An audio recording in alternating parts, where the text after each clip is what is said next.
I would like to get the public hearing started. And so welcome everybody to tonight's meeting of the Town Council. We're starting this evening, February 22nd, 2021, with the beginning of a public hearing. This public hearing is concerning the ordinance appropriating on top of the other cover. $4,500,000 for costs related to the acquisition of development rights, Country Club Estates, and authorizing the issue of $4,500,000 in bonds and notes to finance the appropriation. So we're going to open up the public hearing. Our town staff is here. Mark, is there anything that the town staff would like to begin with, or are we going to just go into public comment? No, we're going to do a presentation. I know that some of you have seen it before, but obviously this is the actual public hearing. Just to backtrack, this is an appropriation for $4.5 million for development rights. Per our charter, this requires an action of 3 separate boards before it goes to the public. The town council has sent it to the Board of Finance and to the Planning and Zoning Commission. The Planning and Zoning Commission, you'll see later in your agenda, has given you a unanimous favorable 824, which you'll act on later in the meeting. And I'm happy to say that the Board of Finance on a 6-0 vote is recommending that you move forward with this also. That being said, Madam Chair, on behalf of the administration, this is a unique opportunity for Southington to move forward and try and preserve a very important parcel of land in our town. I want to thank, obviously, the owners of Southington Country Club for working with the town. The town approached them on how we can preserve this property, and they graciously worked with us to a point where the administration, as well as the Open Space Committee, are bringing it forward to the town council, and the town council hopefully will bring it forward to allow the public to vote on it. Tonight, we're going to have a presentation by the town staff, hopefully answer any questions that you or the public have.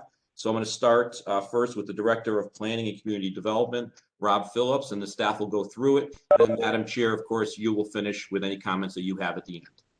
Very good. Mr. Phillips. All right, thank you, Mark. I'm going to share my screen. Bear with me for 1 second.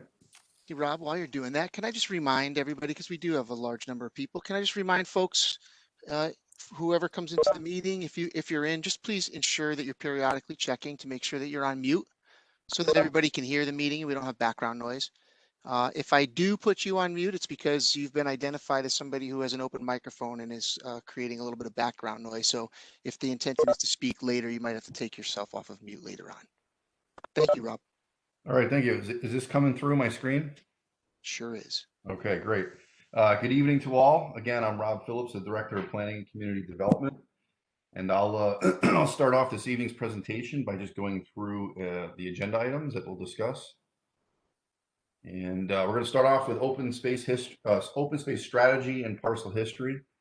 We're going to then talk about planning and zoning impacts.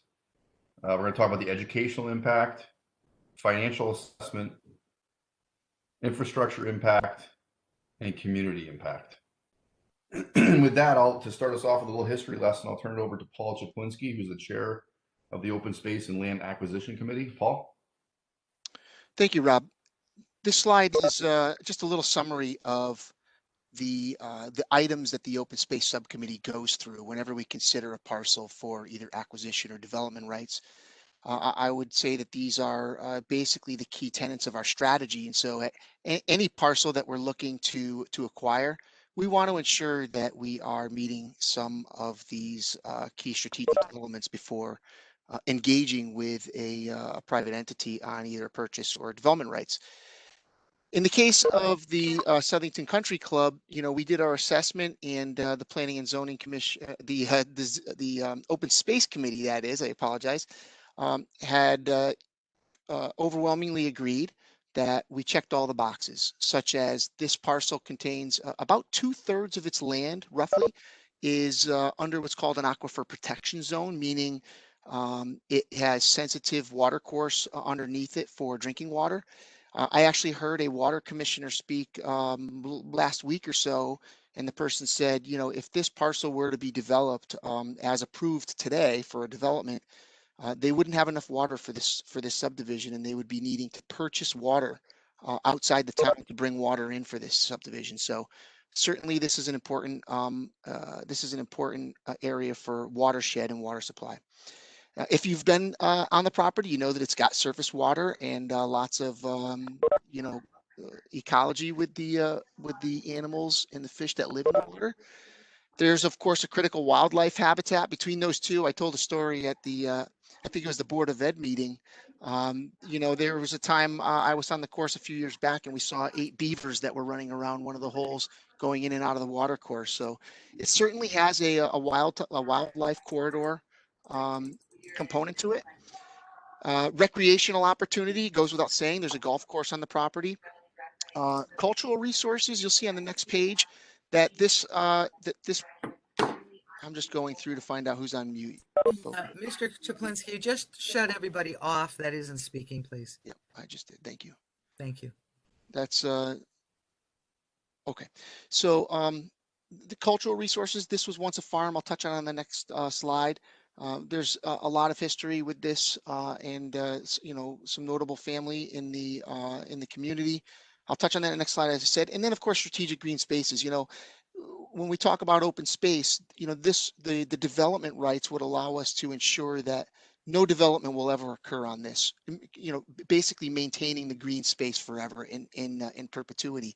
And that also is including if the golf course decides to not be a golf course anymore. Whoever the future owner is in the future would not be able to put any structures on the building for the purposes of development. And so this would always be a green space regardless of whether it's going to be a country club or the country club decides to exit that business and nobody else decides to take it over. So the town would own that right and ensure that it's always preserved. And if you go to the next slide, please, Rob. Yeah, 1 second here. For some reason, when I mute myself, then I lose my screen. Yeah, I think Okay, you have here to we go. click on the screen again and then start. Yeah. So yeah, the Horace Webster farmhouse built in 1837. That structure still sits, and I'm actually glad to hear that our Board of Ed member Colleen Clark is here because she's probably familiar with that house to a great extent. That house still stands today, and it was the original farmhouse that was involved in this property back in the 1800s. Before this was a golf course, it was a farm. In 1922, this became the first course in our town and in our area probably. And, the first 9 holes was played in 1922. And you'll see the original clubhouse that was built there at that time was made with a fieldstone foundation. And that foundation still exists today at Southington Country Club as it stands. Many people in the community talk about it, so it should go without saying, but, we now have only 2 courses in town. They are wonderful places for communities to congregate and recreate, but also, to come together as a community and build relationships. So having it as a resource and continuing on is a wonderful thing, and hopefully we can do that. Next slide, please, Rob. I think this is the last slide coming up. I'll just leave, the quote with Ben Hogan. I found the game to be, in all factualness, a universal language wherever I traveled, at home or abroad. And, whether you like to play golf or not, or whether, you like the bar area or the pizza, the restaurant, or you're going to an event there because they're having a fundraising event. The location as it stands today is a wonderful place for people in our community to congregate. And for those who play golf, there is a lot of relationship building that occurs, whether it's business related, personal related, and certainly preserving that piece of land is a wonderful thing. And if the owners of the golf course can keep it up, then that's great. But as I mentioned, 20 years from now, if nobody decides to run a golf course there, the town would still have the opportunity. They still own the development rights in perpetuity, and it would never be built on. So, Rob, with that, I'll turn it back over to you. Thank you. All right. Thank you, Paul. All right. The next section, we'll start off with Attorney Jeremy Taylor. And then this section will conclude with some comments by me. So I'll turn it over to Jeremy. Thank you, Rob. Can you please move to the first slide? Thank you, Rob. All right, the first thing I'd like to talk about is what it means to purchase development rights. Well, purchasing development rights is basically the town or municipality buying the rights over a property while also leaving the owner of the property to still own it. Why would a municipality want to purchase development rights? Well, it allows the town to limit development and control the growth while not having the expense or the responsibility to police, maintain, or service the property. This has been done a couple times throughout our town's history, and what we have here today is the option to vote on purchasing the development rights of Southington Country Club. A lot of people may ask, how do we value the development rights for the Southington Country Club? Well, this is done by appraisal. The town has commissioned an appraisal of this property.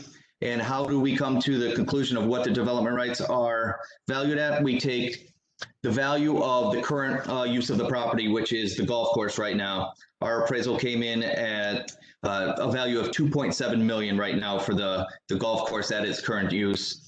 And then we look at an alternative use, which is the best and most valuable use of the property, and that would be the approved subdivision. The value of that property came in at 7.4 million.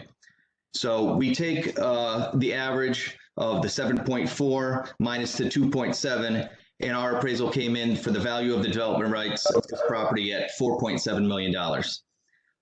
After speaking with the property owners, the town and the Calvinese Kastner family came to an agreement for the purchase price of $4.5 million, which is a savings of $200,000 over what the town appraised the property as. And we'd like to thank the Calvinese Kastner family for agreeing to lower the price by $200,000, because that is not a small savings by the town of Southington. And that's all I have right now. I would like to turn it back to Rob Phillips. All right, thank you, Jeremy. All right, so I'd like to start off with comments from the 10,000 foot level.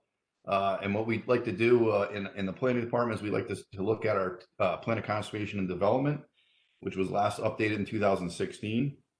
And early on in the process, we had some public outreach meetings, and participants in that original meeting actually judged town open space as one of the top town attributes that the town can be proud of. In fact, open space is ranked as the highest priority goal over natural resource protection, traffic and circulation improvements, and other community facilities and infrastructure.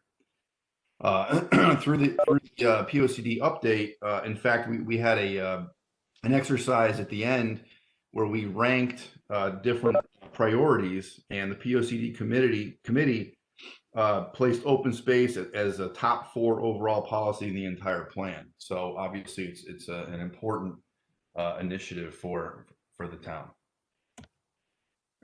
Going into deeper into the plan of conservation development, we see that one of the goals and policies is to preserve open space. And the policies actually specifically state, be proactive in preserving open space. Preserve as much open space as possible, especially as protected or dedicated open space. And I'll go over those definitions in the next slide. And as opportunities arise, convert managed and perceived open space into dedicated and protected open space. And some of the tools that we use to achieve these policies, one of them is purchase the development rights for preservation of open space, farmland, or other purposes, which is exactly what we're discussing this evening. Definitions, protected open space is basically land that's been dedicated through deed restriction or easement or some other encumbrance in perpetuity. An example of that would be the Hawks Landing golf course, where we purchased the development rights previously. Dedicated open space, if somebody could just, I'm getting a lot of feedback. Dedicated open space is land owned by a public or nonprofit entity, which is expected to remain as open space in perpetuity. And a good example of that would be lands that are held by the Southington Land Trust or some other entity, such as the Southington Water Department. Managed open space would be land owned or used for another purpose, such as golf courses, cemeteries, private schools, It's not necessarily dedicated open space, since it could be sold or developed in the future. Example would be obviously the subject property that we're discussing this evening. And then perceived open space would be private land that's presently vacant or partially developed. It may look like open space, but nothing really prevents this land from being sold or developed at some point in the future. Again, this property would be considered perceived open space in the fact that it could be sold and developed as early as tomorrow. So the subject property is located in this red oval. What you see here is a page from the open space plan. The area in purple down here, the Curtis family open space, is an example of dedicated open space that was purchased by the town.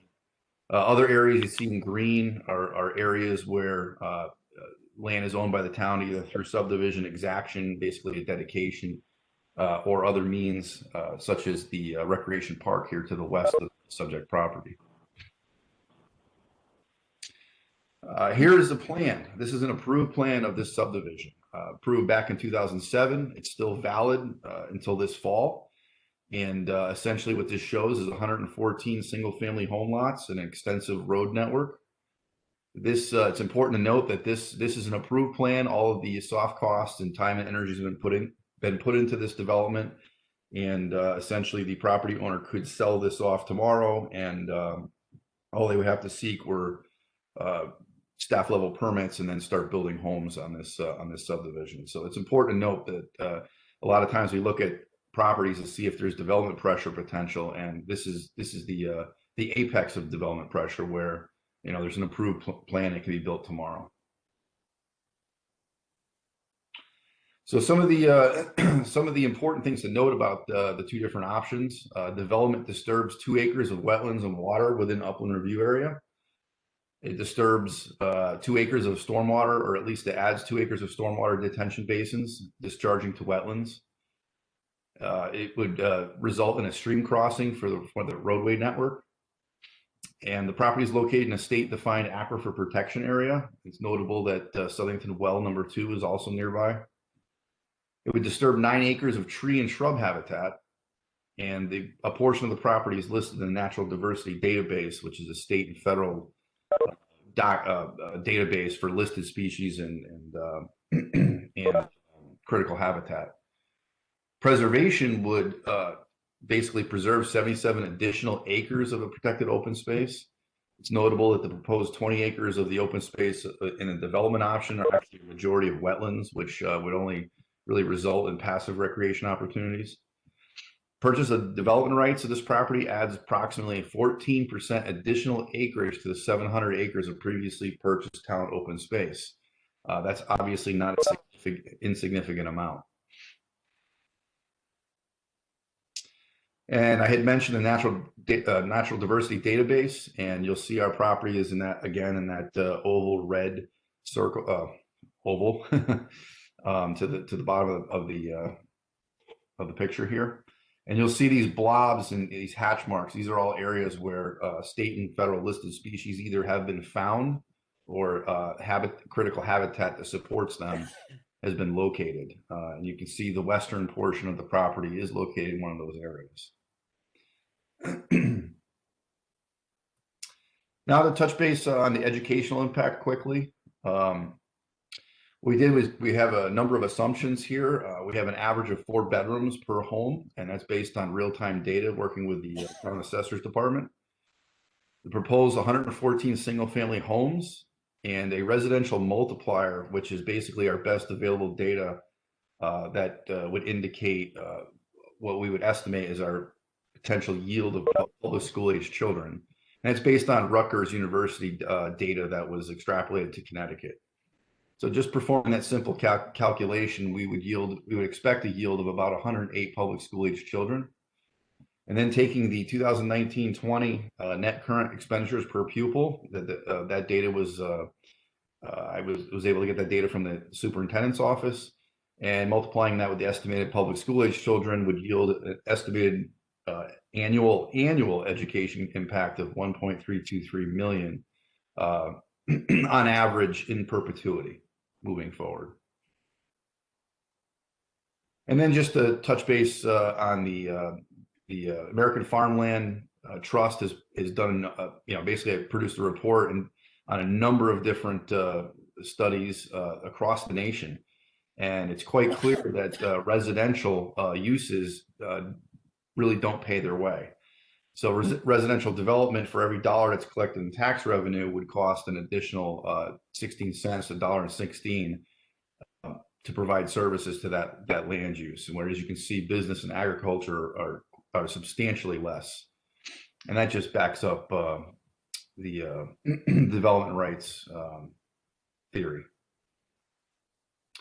And then to turn it over to the financial assessment section of this presentation, I'm going to turn it over to Teresa Babin, the Director of Assessment and Revenue. Thank you, Rob. Good evening, everyone. So we are going to get right into it by going over the current assessments from the golf course as it sits right now. The real estate is actually comprised of 2 parcels, and the personal property assessment is the total of all personal property assets at that location. And that would include everything from the kitchen equipment, tables, chairs, and other furniture and fixtures in the restaurant to the other equipment and golf carts used on the course itself. You'll see that when we apply this year's mill rate to the total assessment of over $2.5 million, we get a total current tax revenue from that location of just over $79,000. And to calculate a potential revenue amount from the proposed subdivision, quite a few assumptions had to be made. While Southington has many beautiful subdivisions to speak of, we've chosen the Woodland Heights subdivision off of Loper Street for a couple reasons. It's a new development, and it's also still an active development in that it is still being built out. So it's believed that these are very appropriate comps. The average home in that development is a 4-bedroom, 2.5-bath structure averaging 2,300 square feet. And it's important to note that we're not using any additional outbuilding assessment in our calculations. So we're not including any sheds, additional garages, or in-ground pool areas that you may see at that location. So the only non-living areas we are using are the decks, patios, and porches that are actually to the home. So based on those parameters, we've arrived at an average assessment per unit of $297,500, which translates into a full value of $425,000 per unit. So we also had to assume a motor vehicle component of tax revenue, and for that, we've assumed each unit being a 2-vehicle household, carrying an additional $29,400 in motor vehicle assessment. So to calculate the potential revenue we see a subdivision such as the one already approved bringing in, we are going to take the total real estate assessment of $297,500, and we're going to add that to the total motor vehicle assessment of $29,400 and multiply that by the most recent mill rate we have of 30.63 to get a total tax revenue per unit of just over $10,000. And the calculations further show that that would result in a total tax revenue of $1.14 million for the approved 114 house subdivision. All right, thanks, Teresa. We're going to quickly pivot over to the bond cost estimation from Amelia Portolina, Director of Finance. Amelia? Certainly.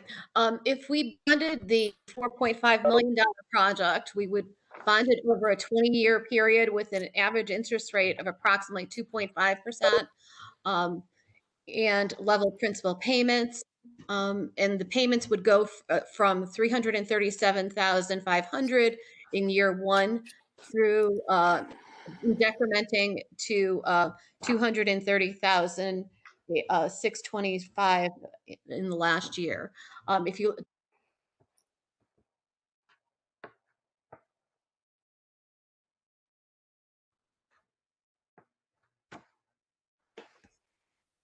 Sorry, somehow I got muted. Did anybody hear any of the conversation? Any of the presentation? Yes, you're just about getting into the average over the 20 years. Thank you. Average annual bonding cost over the 20 years would be $284,000. 2.5% interest rate is a very conservative estimate right now. Last month, we sold $15.5 million worth of bonds at 1.44%, just to give you an idea of what the current rates are. Rob? Sure, thank you. All right, so to move on to infrastructure impacts, we're going to turn to Annette Turnquist, who's the Director of Public Works and the Town Engineer. Annette? Thanks, Rob. There are 208 miles of road in Southington, and each road requires snow plowing, leaf collection, drainage maintenance, and eventually rehabilitation and reconstruction. If the Southington Country Club property were to be developed as previously presented, it would add approximately 6,610 linear feet of road. This equates to $5,277 in annual costs for snow and ice removal. Over 20 years, subject to 2% annual inflation, the total would be $128,224. For leaf collection, it would be $1,801 annually, for a total of $43,770 over 20 years. Drainage maintenance occurs every 4 years. The development would have 3 detention ponds and approximately 52 catch basins. In year 4, the drainage maintenance would cost $3,066. In year 8, it would be $3,254. This increases a few $100s every 4 years and reaches $4,127 in year 20. As for rehab and reconstruction, in year 7, we would likely crack seal, which, subject to 2% annual inflation, would cost $9,925. In year 20, the roads would likely need to be milled and overlaid at a cost of $641,968. Adding all of these maintenance costs together over the 20 years yields $841,609. Taking a simple average results in $42,080 per year. This presents a 20-year period, but it is important to note that these costs would continue on forevermore and would also continue to increase with each passing year. Rob? All right, thank you, Annette. Now moving into community impacts, we're going to turn it over to Lou Perillo, the Economic Development Director. Lou? Thanks, Rob. Good evening, everyone. The Economic Development Office supports buying the development rights for the Southington Country Club. We see this as a unique opportunity, and we see it as being beneficial to the town. A part of the town's economic development strategy is to expand upon our existing venues to further enhance Southington as a recreation destination. That's key because it helps us bring in other people from the region into Southington, and they can help support our local businesses. Golf courses provide quite a few opportunities. They provide jobs, they provide public outdoor sports entertainment, great vistas, and charitable tournaments for fundraising. Those charitable tournaments that raise money, most of that money stays within our community, and it helps create the social fabric within Southington. The golf course hosts about 40 tournaments a year. They draw over 3,000 people into their area, not including their weekly golfers. The majority of the funds raised, like I said, stays within our community. And the open space portion of this would really help balance growth. Southington keeps growing by leaps and bounds. And when you have an opportunity like this, we should take advantage of it. It's our office's opinion that we don't have to destroy a golf course to build 114 homes. We could build 114 houses anywhere in town, but that can't be said for the golf course. And that's a pretty profound statement, being that it's been evidenced before. When we lost Pine Valley Golf Course, it was sold and turned into a 95-lot subdivision. The remaining portion, the 9 holes, was supposed to remain as a golf course, but that didn't happen. It was left to become overgrown. It's probably because golf courses aren't known to be profitable on their own in the Northeast. Most of the profit comes from banquet facilities and restaurant and dining venues, and then, of course, the cart revenues. That's probably why Pine Valley's remaining course was left to be fallow. Our town has a rare opportunity to save one of our 2 remaining golf courses, or we could lose it to build 114 homes. Like I said, that could be made up elsewhere. But once this course is gone, it's not going to be replaced. It's rare opportunity because usually the town would get outbid from the appraised value. The developer can profit not only from the land sale, but also has an opportunity to profit from the development of the houses themselves, which is why they can offer more than appraised value. So the fact that we could get it for a little bit less than appraised value is an opportunity. It happened to us on Loper Street when that farm came up for sale and we couldn't even bid on it. And also, again, the Pine Valley Golf Course. So with this rare opportunity, I hope Southington takes advantage by buying the rights. Thanks a lot. Have a good evening. All right, thank you, Lou. All right, so to kind of tie this all up, I'd like to talk about the comparison of the two different options. The subdivision option provides a 1.1 million total tax revenue, but then you have to subtract the local education cost estimates, the golf course revenue that's currently being generated, and the maintenance costs for the subdivision. And when you work that number out, it produces a $300,000 deficit. Over 20 years, this deficit would grow, and that's an annual deficit. Looking at the preservation option, we obviously have average annual bond costs, a total of $284,000 over the life of the bond. It's important to note, in 20 years, the debt service ends and therefore becomes a tax positive in perpetuity. But just even looking at these two numbers on an annual basis in year one still results in about a $19,000 difference in favor of the purchase of development rights. And lastly, does this property preservation meet the criteria that's outlined in the town's open space plan? Well, is the property in a public drinking water supply watershed? Yes. Does the land offer surface water protection, streams, river, pond, lakes, wetlands? Obviously. Does the site contain critical wildlife habitat as identified in the state's natural diversity database? Yes, I indicated such earlier in the presentation. Does the site provide recreational or educational opportunities? I think that's a clear yes. Does the site contain important cultural resources? Certainly from a Southington standpoint, it does. Does the site provide strategic green space in a highly developed area? Certainly that does as well too. So for a discussion of the timeline, I'm going to turn it back over to Mark Shaw, Town Manager, and I thank you for listening to our presentation. Thank you, Rob. And thank you to the entire staff. As you can tell, anyone watching and listening, the staff worked very, very hard on this. It just shows you how important it is to the administration and the staff that the council feels comfortable in moving forward with the development right purchase. As you know, there's several tools in the toolkit when the town looks at open space. I'm not going to reiterate what Mr. Perillo has said, but the bottom line here is that from a quality of life standpoint, Southington has an opportunity to maintain a golf course in its municipality.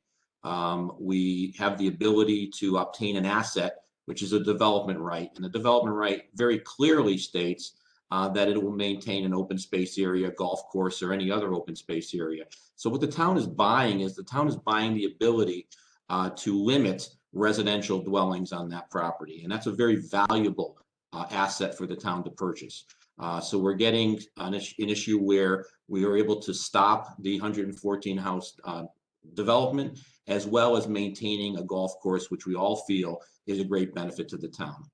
With that in mind, Madam Chair, before I turn it over to you, the final thing we're going to be asking for you tonight, assuming that you do vote to move this forward, we're recommending that it go to referendum for the vote of the citizens of the town of Southington on May 4th, 2021 at Daranowski Elementary School from 6 a.m. to 8 p.m. And Madam Chair, I'll turn it over to you for final comments. Hey, Yes, thank Madam you. Chair? Yes, This is Paul. please. Can I make one last comment? One thing that I failed to say during open space. Is it okay if I just say 20 seconds? Okay. I'm assuming that's a yes. You know, I know that there's been some discussions about open space and other open space parcels and priorities. Just a few things. And I'm sure everybody knows that you know, the Open Space Committee looks at and vets opportunities as they come in. If anybody has suggestions for open space parcels, especially if folks are willing to donate, please let us know. Come to our meetings monthly and come up, you know, bring your suggestions. Any specific parcel that is possibly being looked at, please know that the Open Space Committee can't and does not talk about that because it's executive session. So please know that we're always looking for opportunities, including, you know, continuing to look today. And you know, it takes a few different things for these type of things to happen. Number one, property has to be identified. It has to meet the criteria. The private entity has to be willing to work with you know, the town on a potential purchase of some kind, and then we have to agree on a purchase price, and then, you know, finally the boards and commissions must approve it. So those things need to happen in order for these things to work. I appreciate everybody's time who have put, you know, put heartbeats into this, Madam Chair. Thank you so much for letting me talk. You might be on mute.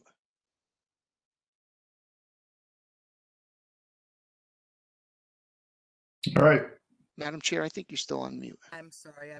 Thank you, Paul, Thank for you. all that you've done in preserving open space and bringing us property that we would not have had if you were not out there really trying to get this to preserve for generations to follow in Southington. I just want to add a couple of things, and that is that we all know that property is of a premium in Southington. We do not have spaces like the country club available to us any longer. They're very small, the property that is available. And the one question I've had over and over again is that people want to know, how can we stop the building? When we purchase development rights on a piece of property, that's exactly what we're doing. It will never be used to put houses on or what have you. It's a very important step in preserving land. So I would just think, first of all, I'm telling you, our town hall and all of the department heads that you heard tonight, ladies and gentlemen, are outstanding. They have provided fabulous input. And we are going to be going forward later on during the meeting. I know that there's quite a few people that are here on the meeting this evening, and I want to welcome Sheila and Curtis Robinson are with us, and thank you for being with us. We're going to continue with the hearing right now, but we know you're there, and we'll get you just as soon as we can. We're very blessed to have you with us today, and we want to honor you. So thank you, Curtis and Sheila. So, Mr. Town Manager, I'm going to hand it back to you, and why don't you just take it from there? I know we will be opening up the mics, Paul, if someone has anything to say. This is a public hearing. We do have a full meeting after this, so we would ask you to be focused and succinct in your words and in your and your comments. And I am ready to open up the mics if you are. Madam Chair, if I may, usually we ask the council would ask questions first, and then after the council's finished, I would invite the chair of the Board of Education, Mrs. Carmody, to speak right after the council asks any questions that they may Thank you so much, Mark. I appreciate that. So members of the council, I see Chris Palmieri has his hand up. Chris, come on and speak. First of all, it's just a comment to begin.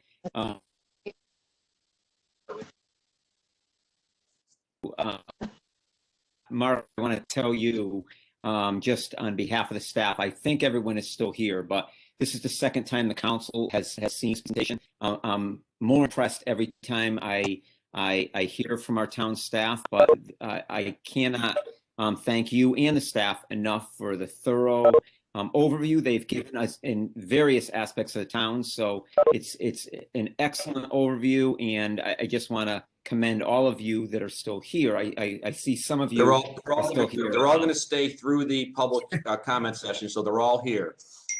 Excellent. And then lastly, because a lot of people have asked, Mark, and I know in the slide, but it was kind of small and kind of quick. Can you just remind everyone why the May 4th referendum versus our traditional time frame of a referendum. And I know, like I said, you had that timeline, but it was kind of hard. If you could just elaborate on that. Sure. In most cases, we would have a November referendum. This particular property, as Mr. Phillips explained, has a development rights, has an approval of 114 lots. That approval is expiring early in the fall, prior to the November election. So therefore, the owners would have to make a decision prior to November, so they could not wait till that point. So they would need some time. So we decided that obviously we don't like to have it in the winter time because some of our residents do live in Florida, and I know now it's easier for absentees, but we felt it best that we wait till May. So we're recommending the first Tuesday in May, and that's the reason. Twofold. Number one, to get our residents back from Florida and down south. And number two is because the owners do not have the time to wait till November. Thank you. Very good, thank you. Anyone else from the town council? I'm looking at the plan. Okay, very good. Anyone else from the town council? Any comments? Yes, Val? Thank you, Madam Chair. So, Mark, I've had a couple questions from residents, and I understand, the benefits of bonding this project. So the question, I know it has come up as far as the benefit to bonding versus using funds from our undesignated fund to pay for this. So if you could just speak to that. I'll start, and then Amelia can obviously correct me anywhere I go off page here. But we did discuss this, Amelia and I, before we brought it to the council for a recommendation.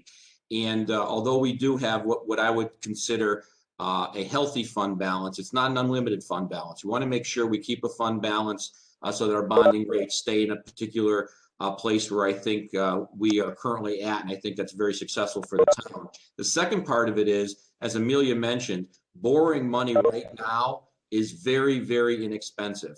So I did not feel that we should put the town at risk to deplete or reduce our undesignated fund balance where we had the ability to use the bonding for a rate. And we used a very conservative rate of 2.5. As you can tell, most of you already know, we just came in at a 1.6. So I believe that the number will be substantially less than 2.5. But as most of you know, I always be very conservative, because if it turns out to be less expensive, no one gets mad at that. They get mad at it if it becomes more expensive. So that's the reason, Val, is the fact that we felt that right now in this particular economy we're in, bonding was the way to go.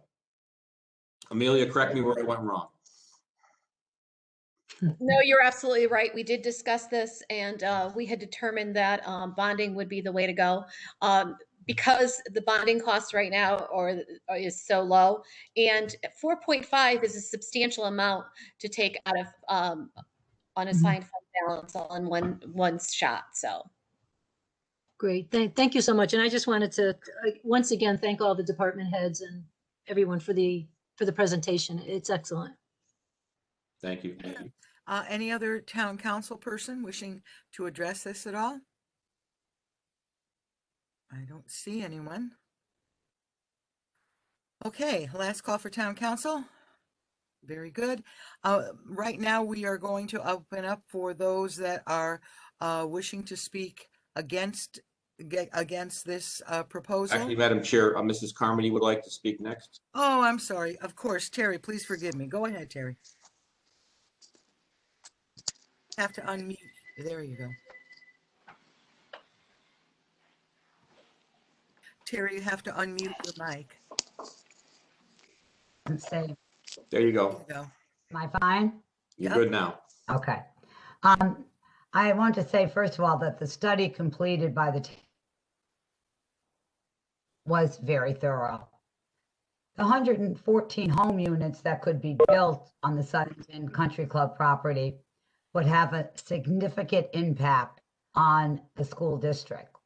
Our experience with other new developments in town is that the estimates for school-age children have been conservative, to say the least. It is likely that the 114 units will result in more children than forecast, just based on common sense and recent experience. McLone and McBroom study estimated an increase of elementary school students in a range of 150 to 175 students in 5 to 8 years in the existing schools.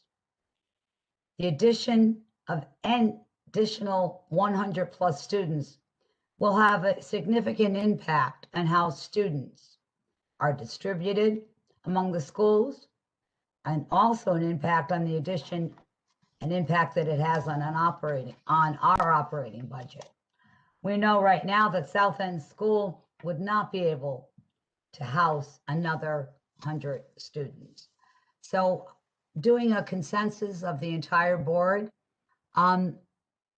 they agreed unanimously that they feel that the purchase of this property by the town would be the best way to go for us as a Board of Education, because of the impact that it would have on our school system. There are just so many different aspects that would have to be taken into consideration. And the presentation was very well done. And that is really all I have to offer, but I thank you very much for allowing me the time to say that. Of Thank you. course. I also see Superintendent Cannellan is on the line. I do want to let him have an opportunity if he has anything else to add. Tim, would you like to add anything? I think, there you go. You have to unmute, Tim. Not letting me. There There we you go. Sorry, wasn't actually letting me unmute, but be that as it may. There we go. Thank you very much. Sure. Just to echo what Mrs. Carmody said, there would be a significant impact on the school district. And would we adjust and do that? Of course we would. And do we love additional students? Of course we do. But I think the overall impact on the town itself would be pretty significant. The dollars, as Mr. Phillips showed them, would only increase over time. We know that budgets do go up, somewhere in the range, between 2 and 3% every single year. So those dollars wouldn't only be the $1.3 million annually that we saw today. Right. So we do think it's a pretty significant impact for us as a community overall, and the ability to maintain this as open space, at the very least passive recreational space over time, I think would be a really wonderful thing for our community overall. Thank you. Very good. Thank you. I know there are other members from the Board of Education, Mrs. Clark and Zeo Shanna are on. I'm not sure if there's anybody else on. There's so many folks going through the list.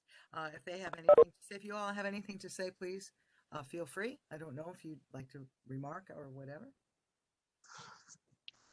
Madam Chair, I would. Okay, go ahead. Is that okay, Mr. Shota? Yeah, go ahead. If I comment now? Okay. Just for the record, my name is Colleen Clark and I live at 612 South End Road, across from the third hole of the golf course. I'm not really here tonight as a Board of Ed member, as you've already heard of our concerns from our Board of Ed Chair, Terry Carmody, as well as our Superintendent, Mr. Cannellan.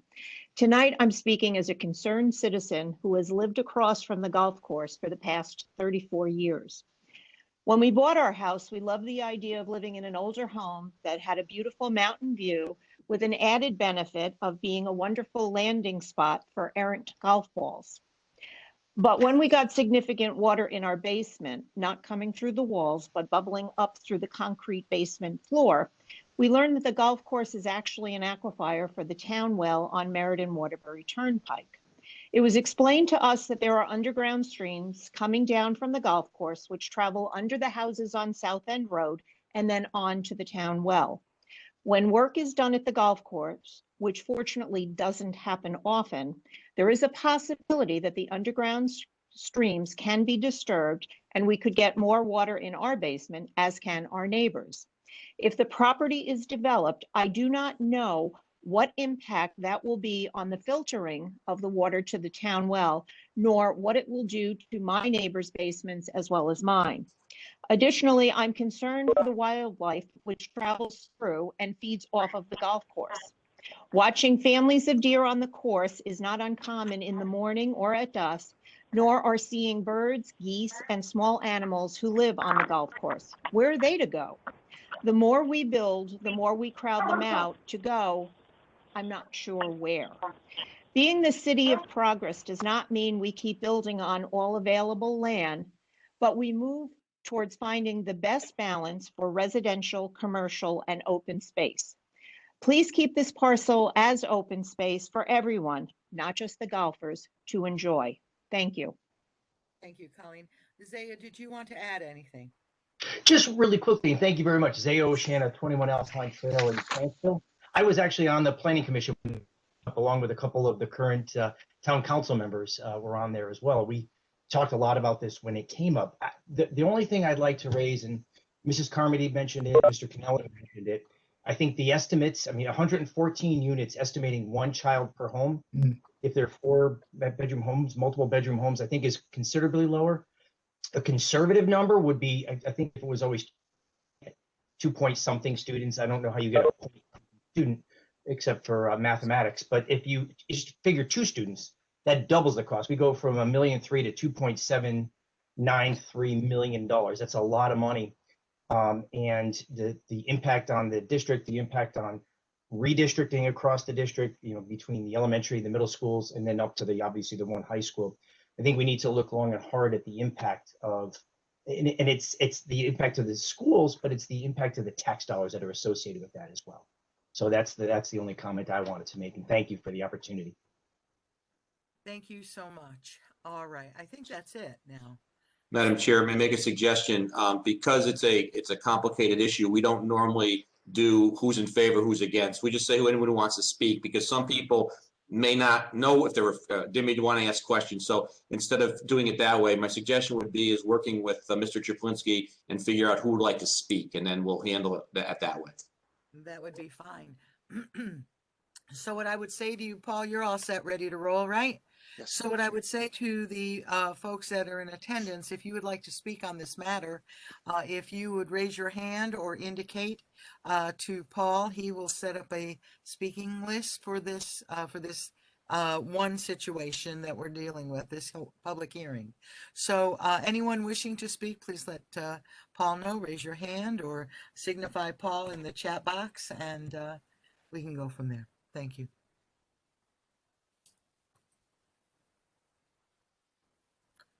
Paul, do you have anybody? We may have lost Paul, Madam Chair. He's spinning. Oh, sure. Paul There is. he goes. there he is. There he is. Hi, Can you Paul. hear me okay? Yeah. Okay, I said, my apologies, Madam Chair, and to the rest. I see Mike is on the line.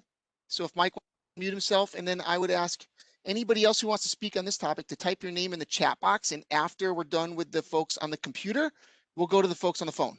Mike. Hi, for the record, Mike Riccio, 124 Andrew Street, Southington. Can you hear me? Yes.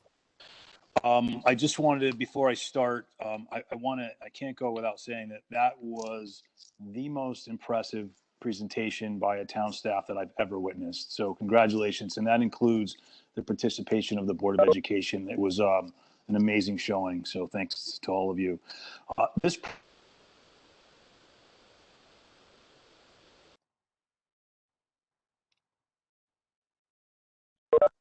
Mike, we're losing your signal now. Not sure if you're in a bad Wi-Fi. Is it still me that's missing, or is it Mike? No, you're there. Okay. You're there, Paul.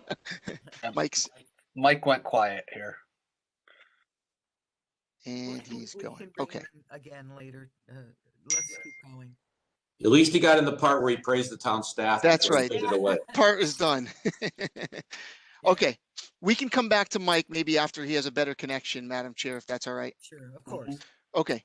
I don't see anybody else in the chat box who wishes to speak during this public session. So what I'll ask for is if there's anybody on the phone who would like to unmute their phones, you have to press *6 right now. *6, you can unmute yourself, state your name and address for the record to speak on the development rights purchase. Anybody on the phone, just press *6 to unmute and speak on this topic. I think Mr. Riccio is back. He's back. I'm back. Okay, hang on 1 second, Mike. We're just in the middle of asking the phone, the dial-ups. Again, one last time, if there's any phone, if there's any call-in users, press *6 to unmute your phone and speak during this public session? Okay, Mike, Sure, real quick, because it's all been said You've- already. you've already had 30 seconds, so you only have 4.5 minutes now. Yeah, great. This is the last opportunity that we're going to have in this community to save this large of a parcel that has a vast impact on many aspects that's all been mentioned tonight already. I also want to say that as far as bonding goes, I don't think money in our lifetime has ever been cheaper. So bonding is almost a no-brainer for this particular purchase. And with that business that's there now that will continue to pay its taxes, that dollar value won't change. That business will be paying almost half the bond cost to actually purchase this property. I think that's important to point out. If they're paying $78,000 to $80,000 a year now, that's not going to go away. Hopefully, they'll only get better. And then lastly, as far as development rights go, I know a lot of people question that versus an outright purchase. If we had to outright purchase this property, I know our appraisal came in at a little over $7 million. My guess is the real purchase price is probably going to be in the $9-10 million range. We can take that extra $4 to $5 million that we're not spending and use it to preserve more land. So it takes our taxpayer dollars and spreads it almost twice as far. So thank you for your time and thank you for everybody that's been working on this. I appreciate it. Good night. Thank you, Mike. Thank you, Mike. Thank you. Is there anyone else, Paul?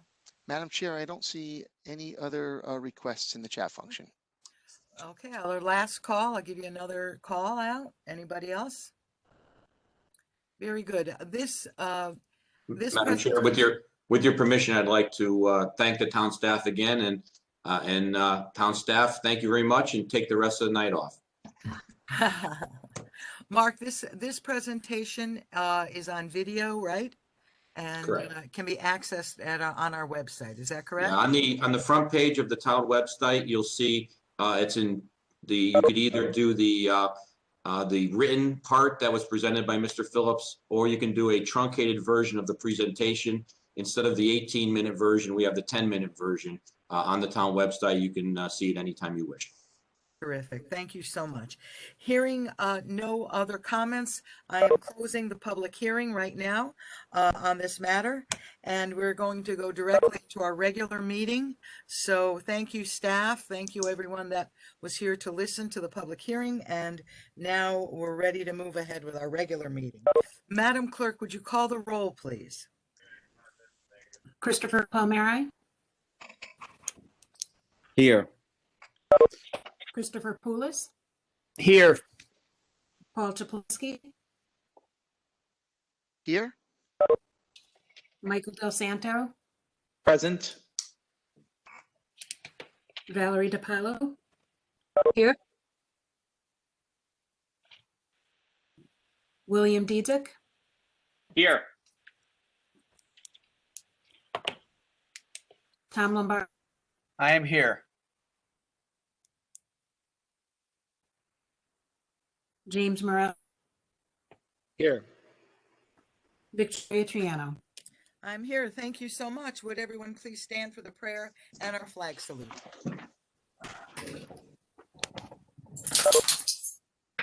Heavenly Father, tonight we pray for direction and courage. We need your help to define our path and courage to walk it. We ask your continued blessing upon Southington and her people. Amen. Amen.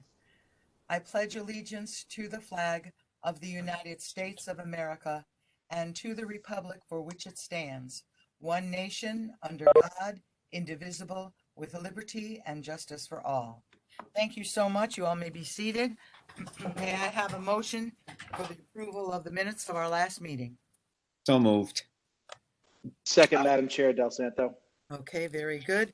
Thank you. All those in favor? Aye. Aye. Thank you. Any opposed? Hearing none. I believe it's unanimous. Thank you so much, everyone. Very good. Well, please put Sheila and Curtis's microphone on, and welcome to our town council meeting. Are you on, Sheila and Curtis? I think they are, aren't they? They are on, Madam Chair. Okay, I very don't good. see an audio option for them. If they're on I the see. phone, Okay. maybe they can push *6 on their phone to unmute their phone. Okay, very good. I'm Can you hear? going, oh, Okay, there can you you are. hear Hi, us now? Sheila. So good to see Hi, how you. are And you? Curtis, Hi, it's great Madam to have Chairman. you. What a great honor to have you. You know, Agree. Curtis was recognized in a couple of years ago. Myself and Chris put forth a proclamation, and Curtis got this. Got the proclamation. We were motivated primarily because of everything that the foundation, you, Sheila, and Curtis have done in Southington specifically during the pandemic. And we just did not want it to go unnoticed and unthanked. So I have, if you don't know Sheila and Curtis, you really do. Everyone in this town should know them. They are an amazing couple. Their philanthropy goes so far all over the world, actually. But I want to just read this. Paul came to me and said, don't you think it's time we do another proclamation in light of the pandemic? And I, of course, said yes. And so this is the town council official proclamation for Curtis Robinson, but also Sheila, you are also included on this. And for those that don't know Curtis, Curtis migrated to Hartford, Connecticut from Birmingham, Alabama in 1958. He purchased a grocery store at the age of 18. And at an early age of 22, Mr. Robinson was the owner of a five-star hotel, restaurant, grocery store, cleaners, an apartment building, and a construction supply company. In 1969, Mr. Robinson started a small business development program, creating over 100 small businesses in the greater Hartford and Springfield area.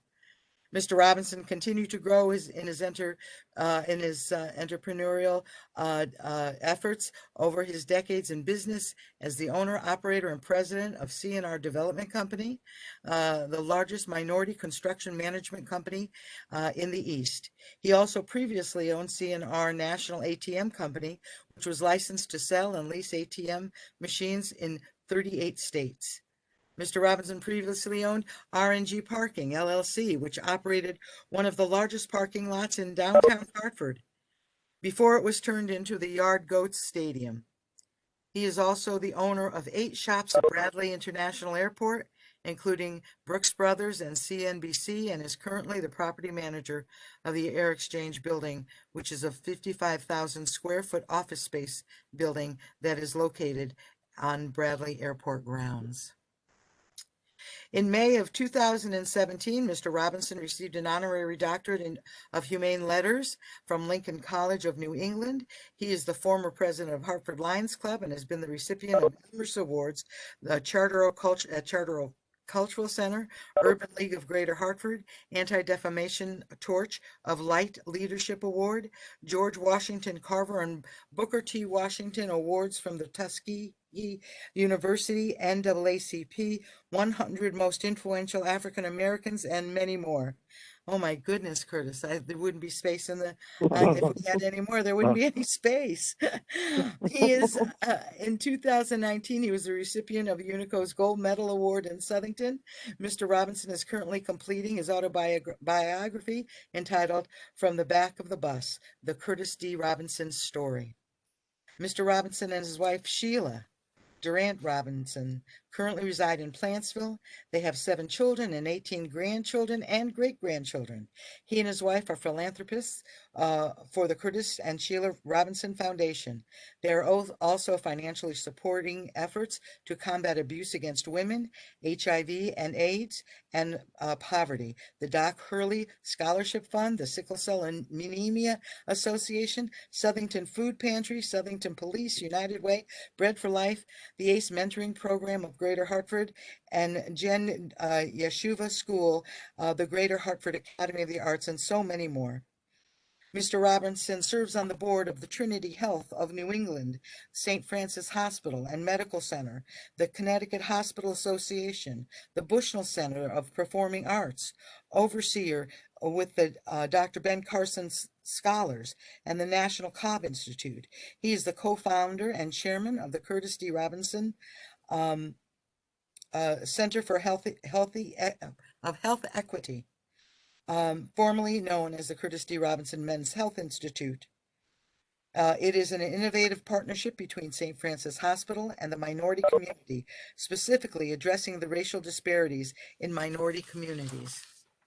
In February of 2021, the Hebrew High School of New England launched the historic Curtis D. Robinson Center for Business and Innovation.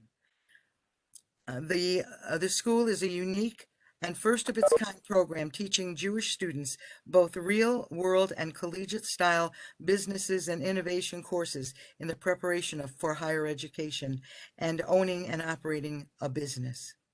Mr. Robinson has received international and national media attention for his work in health disparities on the BBC and the Tom Joyner morning show. Just as an aside, I was there in February of 2021 when Curtis opened up that school. Curtis and Sheila opened up that school in West Hart. It's in Hartford, I believe, or West Hart. It's on the line. And I was there, and they had a video presentation, and certain people who could not make it to Connecticut at that time videotaped some well wishes, and of course Ben Carson. Dr. Ben Carson was one of them. And then just as, we were waiting for the next person, Smokey Robinson shows up on the screen, and he goes, "Curtis, my man, my man." And I have to tell you, he was at the Grammys and would not let that moment go. He needed to congratulate Curtis and Sheila from the bottom of his heart. It was actually amazing. Let me just finish up with the final few things. Mr. Robinson has opened his heart, and might I say, Mr. and Mrs. Robinson have opened up their hearts and wallets to the people and charities of Southington.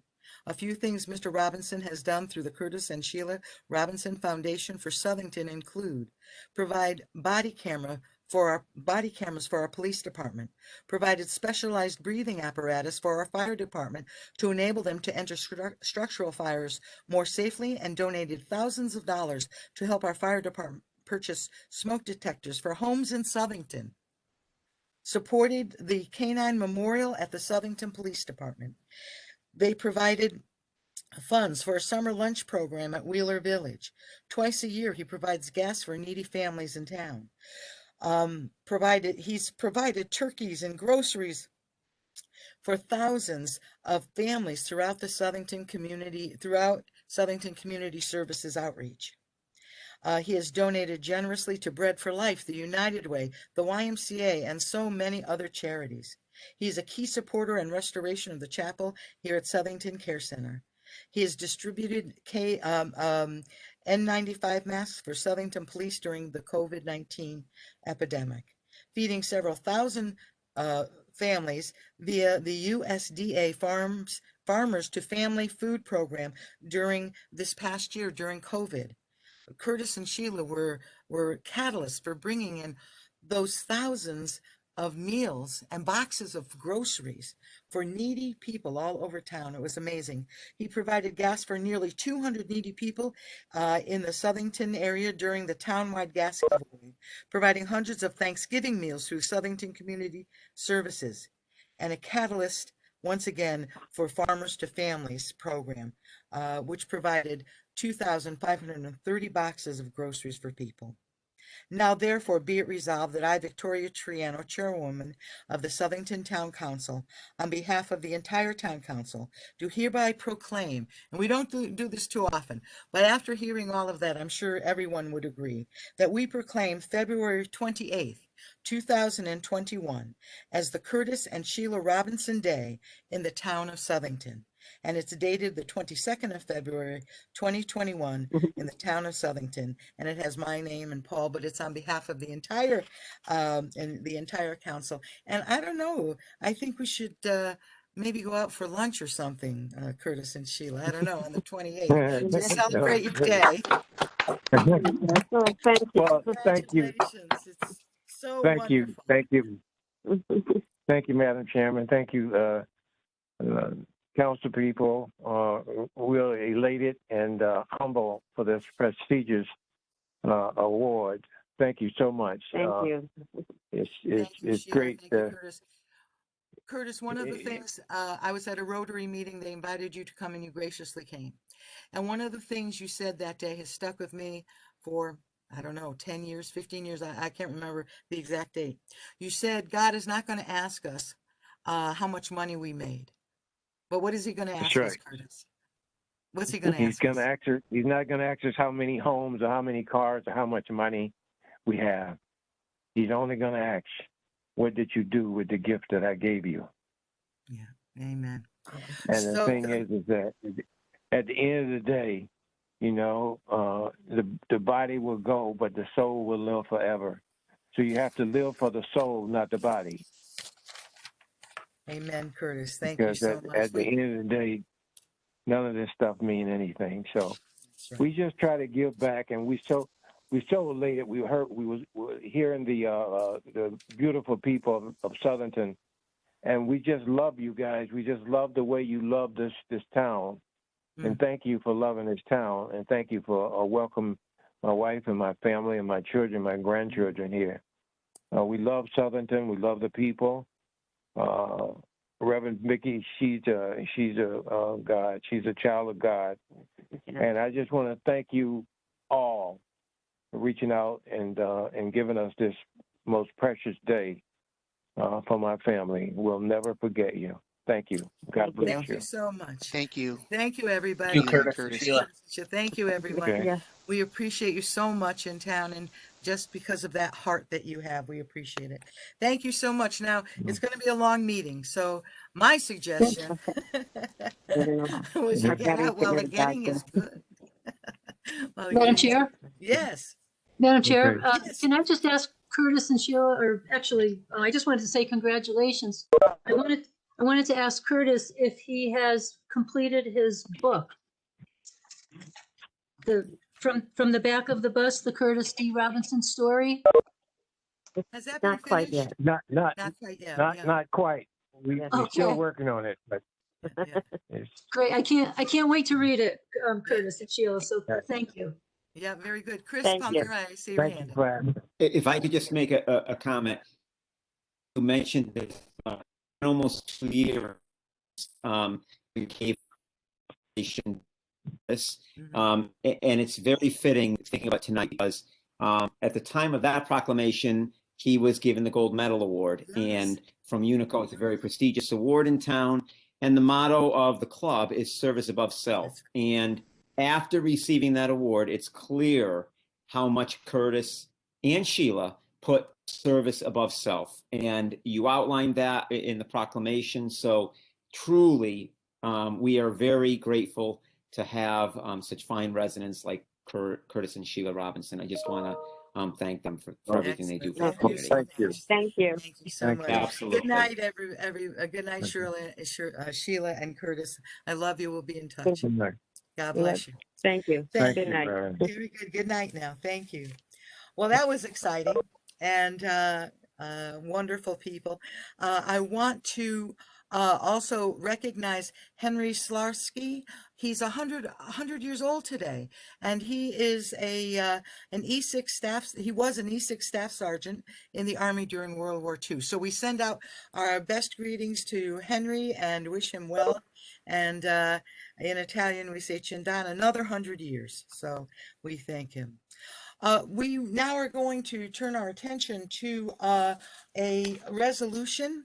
I'm going to turn this over to Paul Chaplinsky. He has authored a resolution for all of us to consider and to, we'll have an opportunity to vote on this in the future, later on in the meeting. So Paul, why don't you take it from here? Sure. Did you want to do the resolution now, Madam Chair, or any other communications? I'd like to do the resolution now if we could, and we'll get it right in the record. Thank you. Okay, and maybe for the town manager, Mark, maybe you can help me out with this as well, but we put together a resolution that we would like to have the council consider. This resolution was shared earlier this week, or earlier last week, I should say. We think that it speaks well about our current state of affairs that we have going on in Connecticut with respect to auto thefts. And there's been a lot of discussion in the communities around Connecticut about what what could be done, what should be done, what has to be done, what doesn't have to be done. But I think the important thing is that that the dialogue at the legislature gets opened, and I there's a lot of discussion about not taking up the topic at the state level. We've seen some communities pass resolutions. We have neighborhood watch group here in Southington that's looks like it's almost 4 to 5,000 people strong that Yeah. are donating their time to help protect and keep their eyes open in our community or help protect the community by keeping their eyes open and helping to report things when they see things. We're very thankful for them, and we're very thankful for our police department who's working in conjunction with the neighborhood watch group, as well as the folks who are raising their hand in those neighborhood watch group to lead the online activities, and then also the people who are out doing the patrols. I'll note that the resolution came from a foundation from Berlin. Berlin had passed a resolution on January 5th of this year. So we used the technical content from Berlin for a few reasons. After seeing Berlin's town council meeting and their meeting minutes, the Berlin mayor has some experience in this area in a previous life. The Berlin town mayor had done this and had reviewed this with its state's attorney's office. So the language that's in there with respect to some desired changes that we as a community, or we as this resolution is looking to open dialogue on, comes from some, what I would classify as people experts in the area. I had reached out to the town clerk to get the resolution, and we had also reached out, put together a draft, and put Southington's spin on the resolution. Madam Chair, I had shared it with you, and you were kind enough to share it with our police chief, who also took and said that he had concurred with the language. So all the resolution for us, Madam Chair, and fruitful discussion, and hopefully the fruitful discussion is around opening the dialogue. I don't think this is the be all end all by any means. It's the journey is what's important, and I think that some changes were made in the past, and it's time to look at some for the future to provide some relief for the people in the community who are out there trying to preserve their assets. And during that time, they should be spending time with their family and not trying to preserve the assets on their own property. So with that, Madam Chair, I'll ask the town manager. Yeah, I'm sorry, Madam Chair. Yeah, I was just going to say the resolution is a long one, and it uses a great deal of research going to different bills and things that have been passed in the past. However, I think it is important if we can just go to the bottom line of the resolution, and there's 5 points. And so, Paul, would you read those 5 points, just therefore be it resolved, just so that we have this? If anybody's interested in reading the entire resolution, Mark, it's available. Is that correct? Yes, Madam Chair. Where you find the agenda on the town website, we also posted the resolution, the proposed resolution at the same spot. So it's there as of right now. So anybody. It was there as of this morning, yes. Thank you so much. But Paul, I think it's important to focus in on what we're trying to do with this resolution. Can you read those 5 points to us, Paul? Yes, Madam Chair, it reads, now therefore be it resolved by the Southington Town Council as follows. That the Southington Town Council strongly encourages the governor and the General Assembly to recognize that matters pertaining to juvenile and adult insufficiency, escalating crime, and public safety have resulted in serious consequences for the city of Southington, the town itself, and its law enforcement, along with a corresponding lack of consequences to those perpetuating this criminal activity. 2, that Southington Town Council strongly encourages the governor and the General Assembly to meet with local leaders to understand the seriousness of what's going on, of ongoing criminal behavior, and require lawmakers to address these problems with meaningful, impactful, juvenile, and other criminal justice reforms that balance the need to protect our youth with the need to protect our record.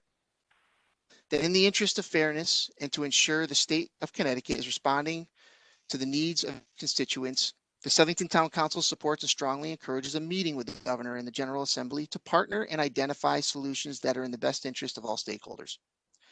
4, that absent collaboration and meaningful reform, this type of criminal activity will increase and can potentially become more violent, a grave threat to the public safety of our residents, and a disservice to both our youth and municipality. And 5, finally, that the town council is unwilling to wait until someone gets hurt or a significant incident occurs to seek accountability for the problems within the juvenile justice system and other criminal justice reforms that are creating havoc on our town. Yes, and then at the back of the resolution, the back page, there is an opportunity to sign on, every member of the council. And so thank you, Paul, and thank you for bringing this forward. I do want to open it up for discussion right now. If any members of the council have any questions or wish to discuss this at all, this would be a good time. It is already on the agenda for action. So please, let's take some time and discuss it if you have any questions. Madam Chair, Yes, it's Mike Del Santo. Can you guys hear me okay? I had to yes. swap out headphones. Okay, thanks. I think the resolution is a step in the right direction. I think we need some real significant change at the state level, but I just think it's also important that we let people know in the state of Connecticut that Southington is not going to continue to be victimized and terrorized. And there was a great snippet this weekend on one of the local news channels. It was a government show, and there was a police chief on and a legislator on, and they said the same thing. And they said, I understand that, the youth is getting caught up in this, and it's important to understand and realize that it's the public that are being victimized. It's the public that are being terrorized, and we should not have to lock our doors inside of our garage and take our keys upstairs. We shouldn't have to do that. Okay, so I think this is a step in the right direction. I'm unsure, where it's going to go from here, but at least the state of Connecticut is going to know that Southington is no longer going to stand for it. Thank you, Madam Chair. Thank you, Mike. Anyone else? Any questions, any comments? Yes, Chris Palmieri. Yes, I have a couple. First of all, just a general, in behalf of my caucus, we're a little concerned. Just 2 meetings in a row. Last meeting there was a resolution that wasn't on the agenda at all. We added it in, had to pass it that night. Tonight, this is a pretty big one too. It's just listed as resolution, doesn't really even label what it is. So that's just a statement, just sharing a concern on behalf of us through some of our conversations. So hopefully moving forward, we can be a little bit more transparent if we're going to do things like this so that it is clear. Again, looking at the agenda for tonight, it's just not clear what it's in regards to. I took that to heart, the last resolution, and I didn't think it was going to be a big deal, but it turned out to be. But when did you guys get this? Paul, when did you send this up? When did you send this out? But I'm not Madam Chair, it was a week ago that it was sent out to the town council. Oh, okay, so they had a week. Okay. So I didn't say for us. I said for the public on the agenda, it's labeled as resolution. I knew what it was, and so did Chris and Val. Good. But the public, the agenda just says resolution. The last resolution that we passed was not on the agenda at all. And then we added it to the agenda. We tried to have a little bit more thoughtful conversation, tried to table it, and it was voted down. So that's my point. I'm not talking about the 3 of us. I'm talking about just in general. how this is shared with the public. Okay, so just to be clear, not us. Okay. Okay. Second thing, just overall, we absolutely share the concern, and we want to, especially, and you actually touched on this, Sir Paul, one of you, but we are extremely fortunate to have such a phenomenal police department, and we also know they can't be everywhere and they can only do so much. So we're very fortunate to have the finest, really, with our police department. We're also very lucky to have such an active neighborhood watch group that is trying to assist the police department. So those are two assets that we certainly have in our favor. With that, we talked a little bit about, what is the most power that we have as a member of the council? What is the most way we can take action to help our residents and to prevent these incidents from moving forward, and at least to curb some of these, maybe not prevent, but at least to take some strong action to reduce the number of auto issues that we're seeing in town. So the best way that comes to mind as council members is just the process we just began. So we know the town manager just presented a budget. However, we would like to suggest we maybe revisit that and look for the addition of a police officer in this budget.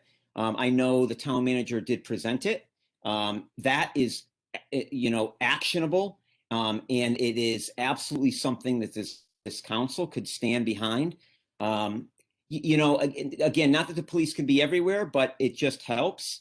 Reviewing the last Board of Finance minutes, the discussion about the overtime within the police department, and even in next year's budget, there's an additional $50,000 in overtime for the police department. So we would like to ask that maybe, and we can discuss this later on in the agenda, but like to ask that we consider adding at least a police officer to our force. Now, to explain what that means to the public, because I know the manager did submit his budget, it simply would mean a public hearing before the Board of Finance to look forward to adding that to the budget as presented. I think it's timely. It is a specific action that we can take to try to help sooner rather than later. We know legislation takes a long time to change. This is something that's actionable on our behalf.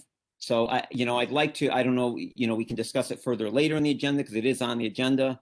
However you'd like to proceed.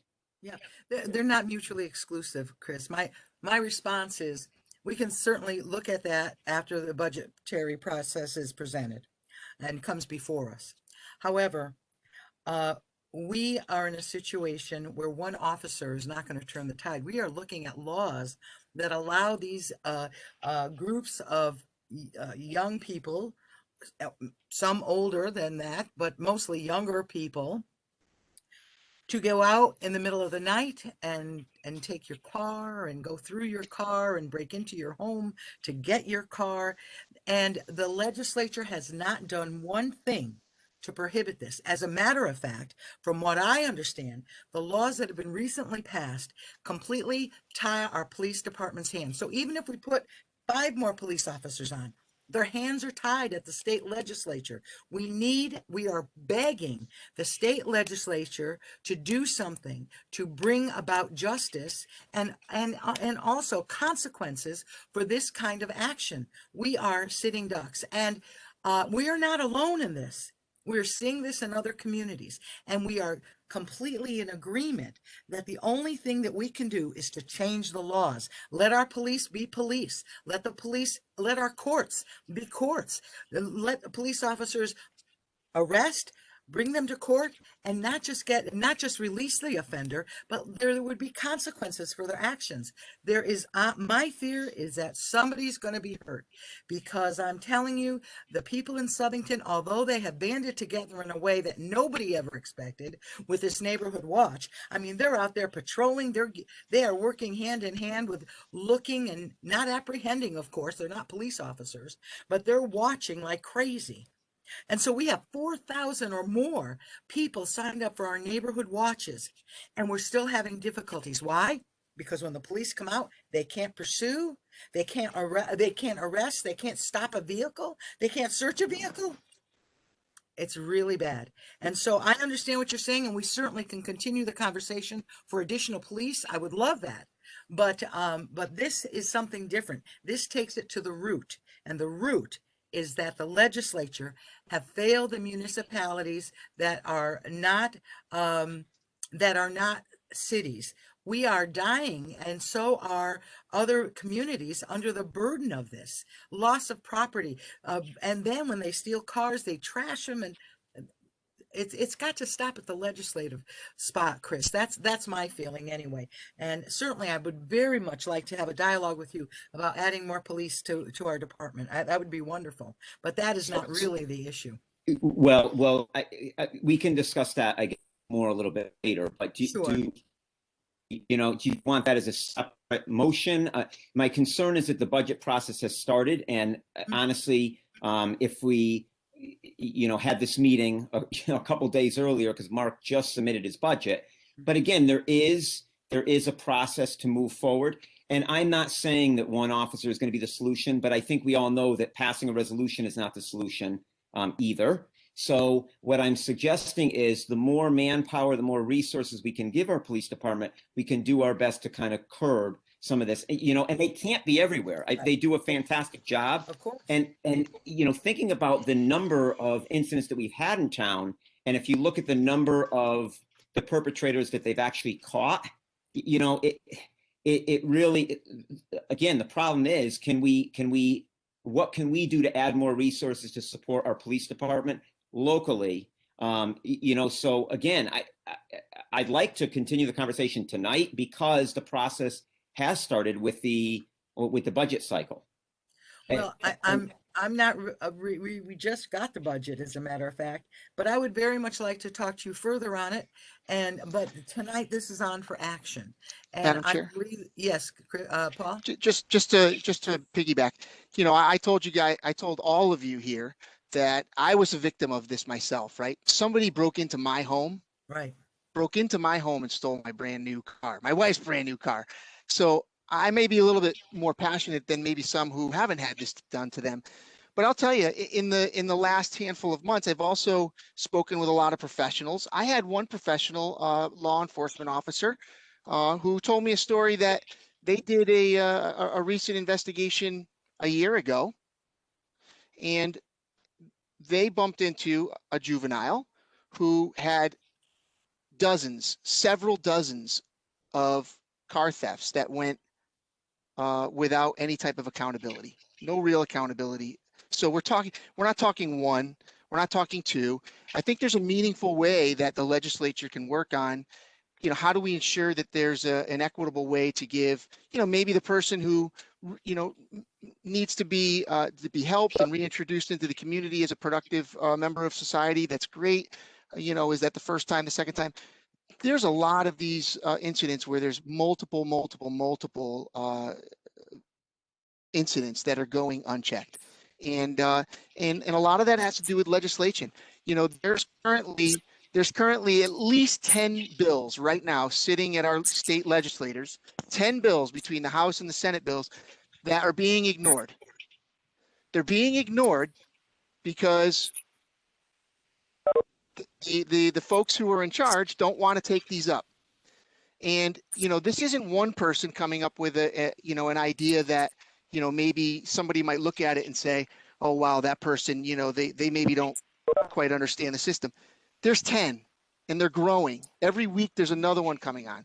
So, I think that, the municipalities need to start to stand up, and we need to have our voices heard.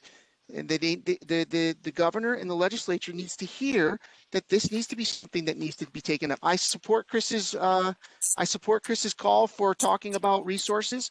I would first ask the town manager first to make a request to us, because I think, and I'm not saying he has to do that here, but before we as town council people say that the police department needs more staff or more overtime above and beyond what's currently asked for in the budget, I think we should ask them to give us their assessment and whether they feel that more resources is going to stem the tide in town or not.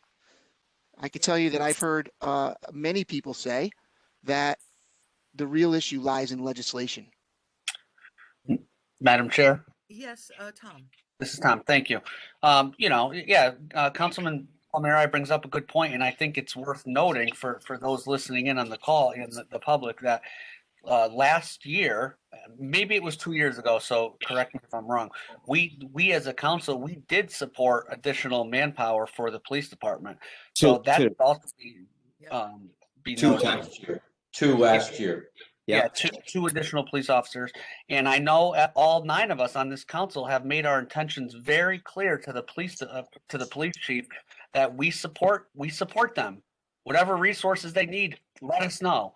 So I do look forward to what the police chief put forward in his budget, and I believe the message was loud and clear to the police chief that we support their needs and to put that forth.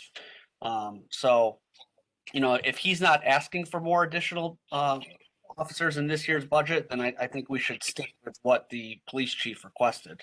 But I think all 9 of us, I think we're standing behind our police force very strongly. So that's all I wanted to add on the record. Thank you, Tom. I was going to save this till later, but it's a great point to bring it up. I received from the police chief an update on motor vehicle and vehicle burglaries that date from February. Well, it goes back. The first area was January 19th to February 1st of 2021.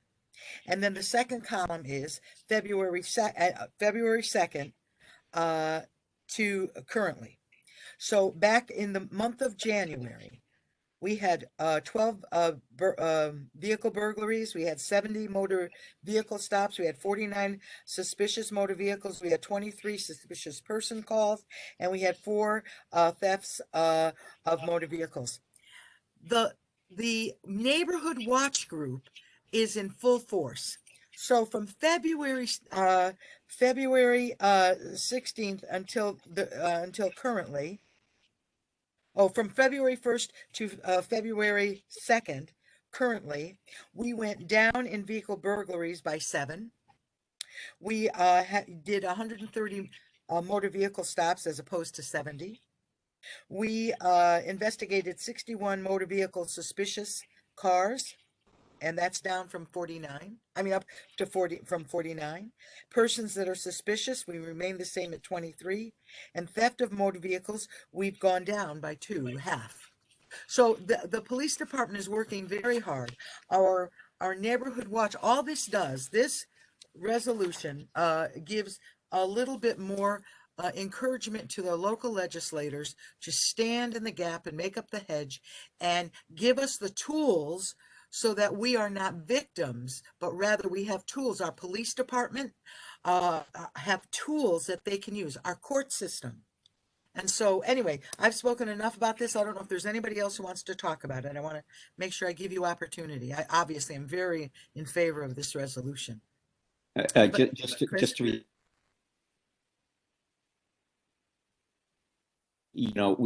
if you remember, we used to have legislative meetings. I think that's more than appropriate to reach out to our legislators. I have reached out to a legislator to get some input on where we are with the process. To your point, though, also this specific resolution specifically targets juveniles, and you mentioned the police accountability bill. That's not really what this is even addressing. It's more about the juvenile justice system, and we really have no way to validate the amount of juveniles that are in this. So we need. I'd like to see the evidence. Like where is that? I have some statistics statewide. Where not even 50% of the cases are juveniles, so this is an issue, and it's how do we go about solving it? Yeah. Also, the pandemic is a huge part of this, and it is not something that's exclusive to the state of Connecticut. This is across the country.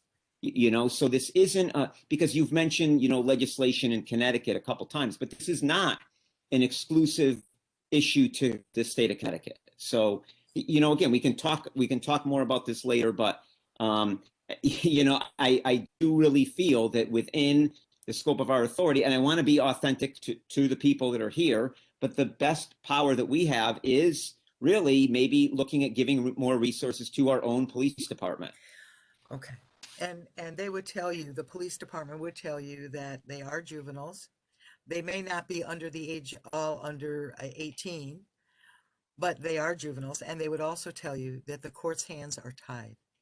So that's all I'm going to say. Yeah, Paul, just close it Madam down. Chair, for us. just, you know, just to, and the one of the issues, Chris, you brought up the juvenile system. One of the issues is everybody, if you know, you can watch the news. It was on CBS earlier today that there was yet another town coming forward saying that they're having a problem in the juvenile court systems. Like you said, the juvenile system, the age at which people are being defined as juveniles, the way that they're being processed through the system, the way that they are not being held accountable for multiple for multiple crimes is all part of that system that you're talking about for juveniles. And there's a proposal right now from some legislators to move that juvenile age to 21. So 21. To make the situation worse. So we're not heading in the right direction. We're heading in the wrong direction. So my fear is that, you know, that we continue to do nothing, and we're going to continue to not only hamstring the police officers, but we're going to embolden a larger group of people to now fit into the juvenile system where they should be in the adult system. Okay. Is there anybody last word on this? I want to kind of move on if I can. All right, this is on for action later on. And so I gave the update from the chief, and that's great. So let's move on our agenda. I have a couple of other things.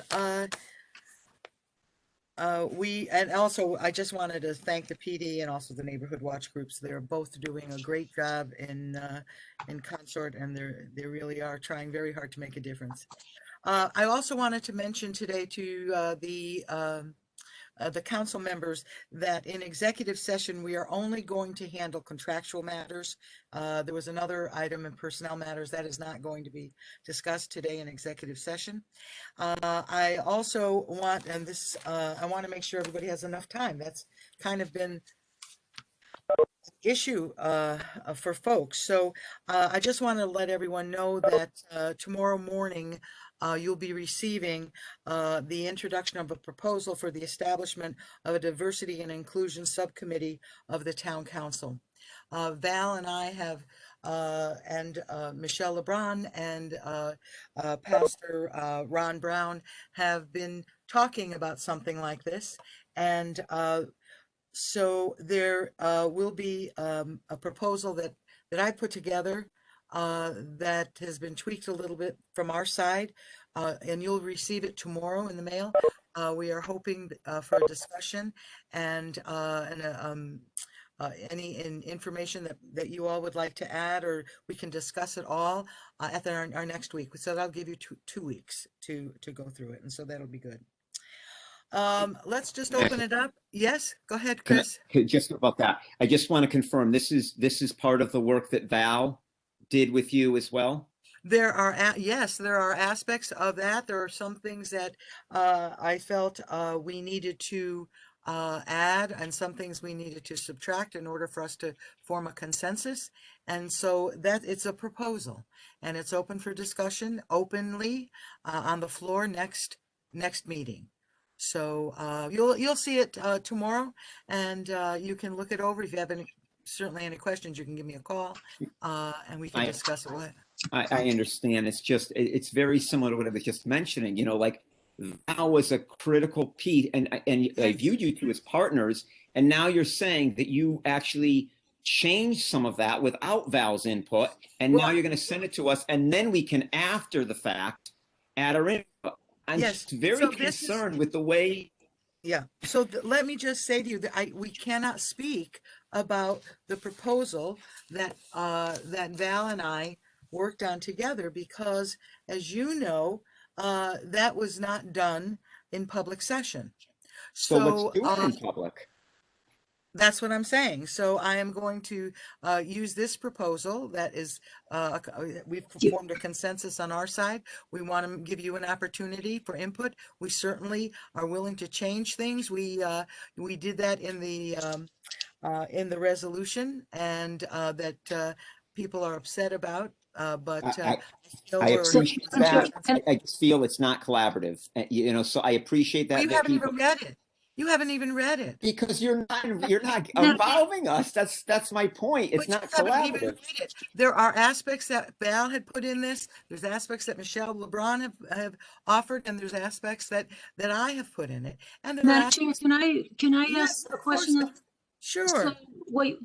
So what you are going to send to us tomorrow, Yeah. is that the draft that Michelle LeBron, Griffin, Ron, and you and I, the draft that we came up with no changes? No, that is not the Okay, thing. okay, So so I would it's hope not that- the draft, I just want to make this very clear because Councilman Palmieri is absolutely right. So it's not the proposal that came out of our discussions and our work. Right. This is now Because we something didn't have that a consensus on it. that you didn't, so your majority did not have a consensus. So now you've made changes to something and now you're going to send it to us already with changes. I just wanted so that everybody is on the same page. Yes, Because I don't find that, I open find for that to be, so it's open for discussion, but it's not the work that was done by Pastor Ron and Michelle and you and I. That was the proposal that was to go to the council. I and to the tried to public. draft a proposal that reflected our discussions together, that would be open for discussion, and that we could move forward with your input, Val. Your input is very important. It was very important during our discussions with Pastor Ron and Michelle LeBron. Her input was very, very important. And so it's a conglomerate of people's input.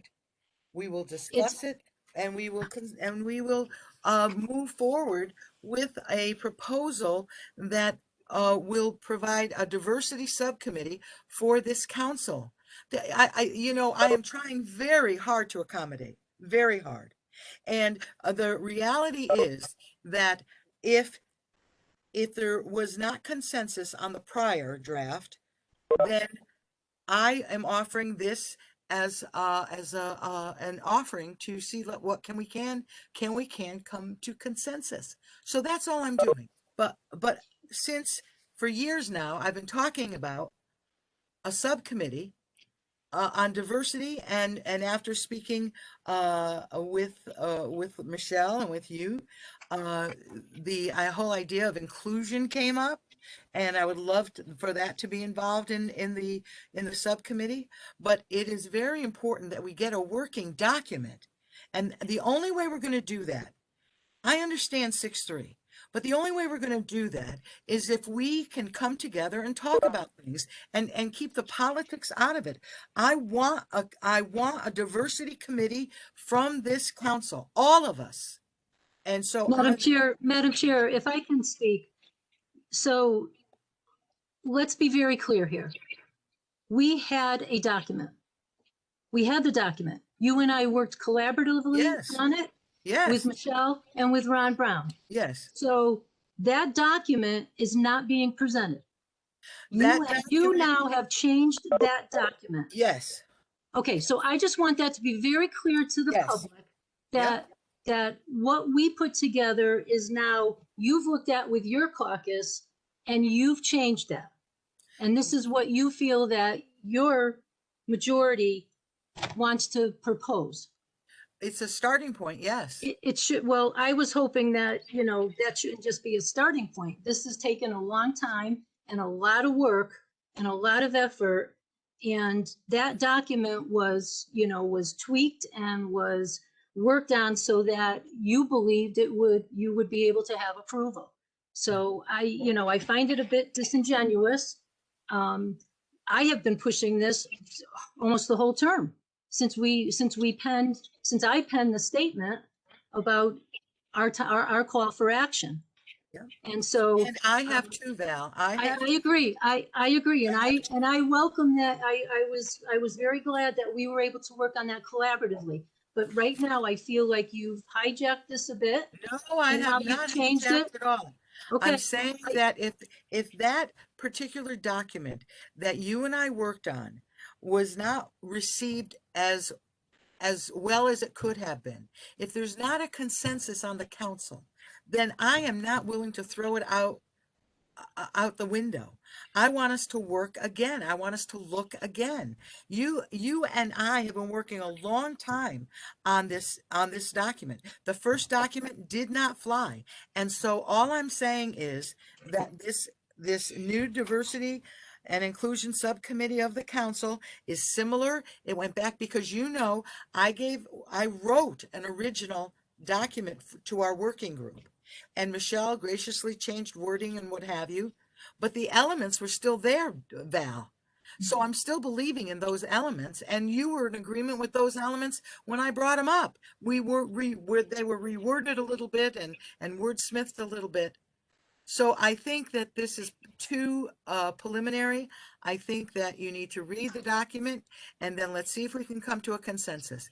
If we can't, if not all of us agree, and if there's a breakdown, then we can take it from there. We'll see what happens. But I am dedicated in getting a diversity subcommittee that includes inclusion. And that's where we are. So I think I've made it very clear where I am. Certainly we will be open to discuss this on the floor. And I give you, that's why I started out saying that we had this committee, that we worked together, and for whatever reason that proposal did not fly. We could not get consensus. I'm hoping this will. Well, I hope that we'll talk about why there couldn't be consensus on that. Well, we certainly can talk about anything you like. It's going to be an open session. Is it going to be at the next meeting, on the next agenda? Yes. Okay. Yeah. Any other questions?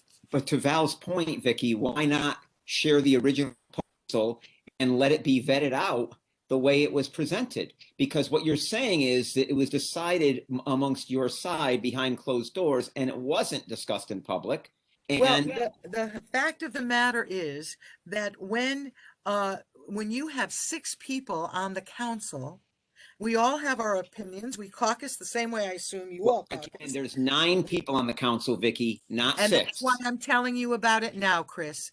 Don't play that with me. That's why I'm telling you. No, that's the truth. It is the truth, and that's why I'm saying we're going to discuss it on the floor. This is a proposal that we can get behind, that we can have input from all sides, and it can be a proposal from the whole town council. If you want to do one, and I said that to you all privately, if you want to redo something and present it, have at it. Have at it. I'm trying to find something that works. See, the problem is this. The problem is that we are all individuals and that we all have certain ideas. And when we come together, it's not one person has the right idea or one person has the wrong idea. We must build consensus. We're from different backgrounds and hold different views. And that's what I'm trying to do. I'm trying to build consensus. If I wasn't trying to build consensus, I would have introduced it tonight and we would have voted on tonight. I want you to have the additional time. That's been your issue. Oh, we didn't have time. We didn't have time. So I'm giving you 2 weeks. Look at it. Let's come together and see what we have. If you have another proposal that you would like to vet and you want to bring it up, we'll do it. We'll do it. Mm-hmm. But Vicky, that is entirely the truth, because this was going to be discussed in executive session and you found that it was inappropriate to discuss in executive session And that's why it's being changed the way it's been No, being you know what? introduced. I'll tell you what though, Chris, I was very surprised that it wasn't appropriate for executive session because we were talking about having a committee that was going to be confidential and all of that. Thank God for Jeremy. He called me and he said that Val had mentioned something about it. And he said, you know what, Vicky, I think that we should not do it in executive session. I completely agreed once somebody explained it to me. And so here we go. So now we're going back and forth and we just can't somehow, you're fighting on everything that we do. And I get it. But, and we all get it. We all understand, and sort of the people. But the fact of the matter is, we'll have a lot of time. That's Madam insulting. Chair, That's insulting. Madam Chair, I just want, right, we're not fighting on everything you do.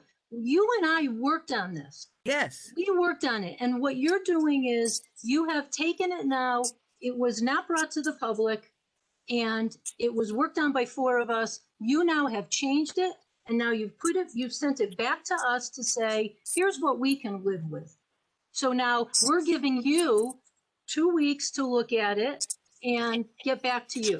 So please don't say that we're fighting you or we're saying we don't want this. You and I worked on it. It's clear that we want it. You haven't even looked at it, Val, yet. No, I haven't, because I was very happy. We were very happy with the proposal that was there. And that proposal should have been brought to the public. Yes. It should not have been spoken about in executive session. The public does not vote on this. We vote on this. They should know about it. They should have known about it. They're going to know about it. They're going to be involved in the next meeting. Because we were with changes, because we were alerted to the fact that we shouldn't be talking about it in executive session. Of course, and I agree with that. And so all I can say is that another chairman would have said, okay, it didn't fly, so let's leave it alone and we'll just go on from here and never bring it up again. I will not allow that to happen. You don't know that. I want to, yes, I do. I want us to have a diversity and inclusion committee and a subcommittee of this council. And so I think I'm done. Are you all done? Okay, then we're going to thank you. We're going to move on. You'll get your copy tomorrow. I've already instructed the town manager to please get it out to you tomorrow morning so we can have a look at it. But we will decide. This council decides. It's not going to be some public, all kinds of folks trying to. We are put in a place to govern. And we govern. We have a responsibility to protect, and not only to serve our community, to protect our community. And so we need to govern. And I don't know what else I can say. All right. So is there anything else? We're still on council matter communications. I have something, Madam Chair. Thank you, Paul. Yeah, I do as well. Thank you. Thank you. You want to go first, Tom? No, please, Paul, go ahead. I have 2 very positive things to talk about during council matter, Madam. The first is, it might be a little bit late, but the leaf winter harvest is up. So if you haven't signed up for your leaf CSA, you might reach out to Mark Ramsey and the leaf team. Even though we're a week or 2 in, I'm sure you can work something out to get on for the rest of the winter CSA.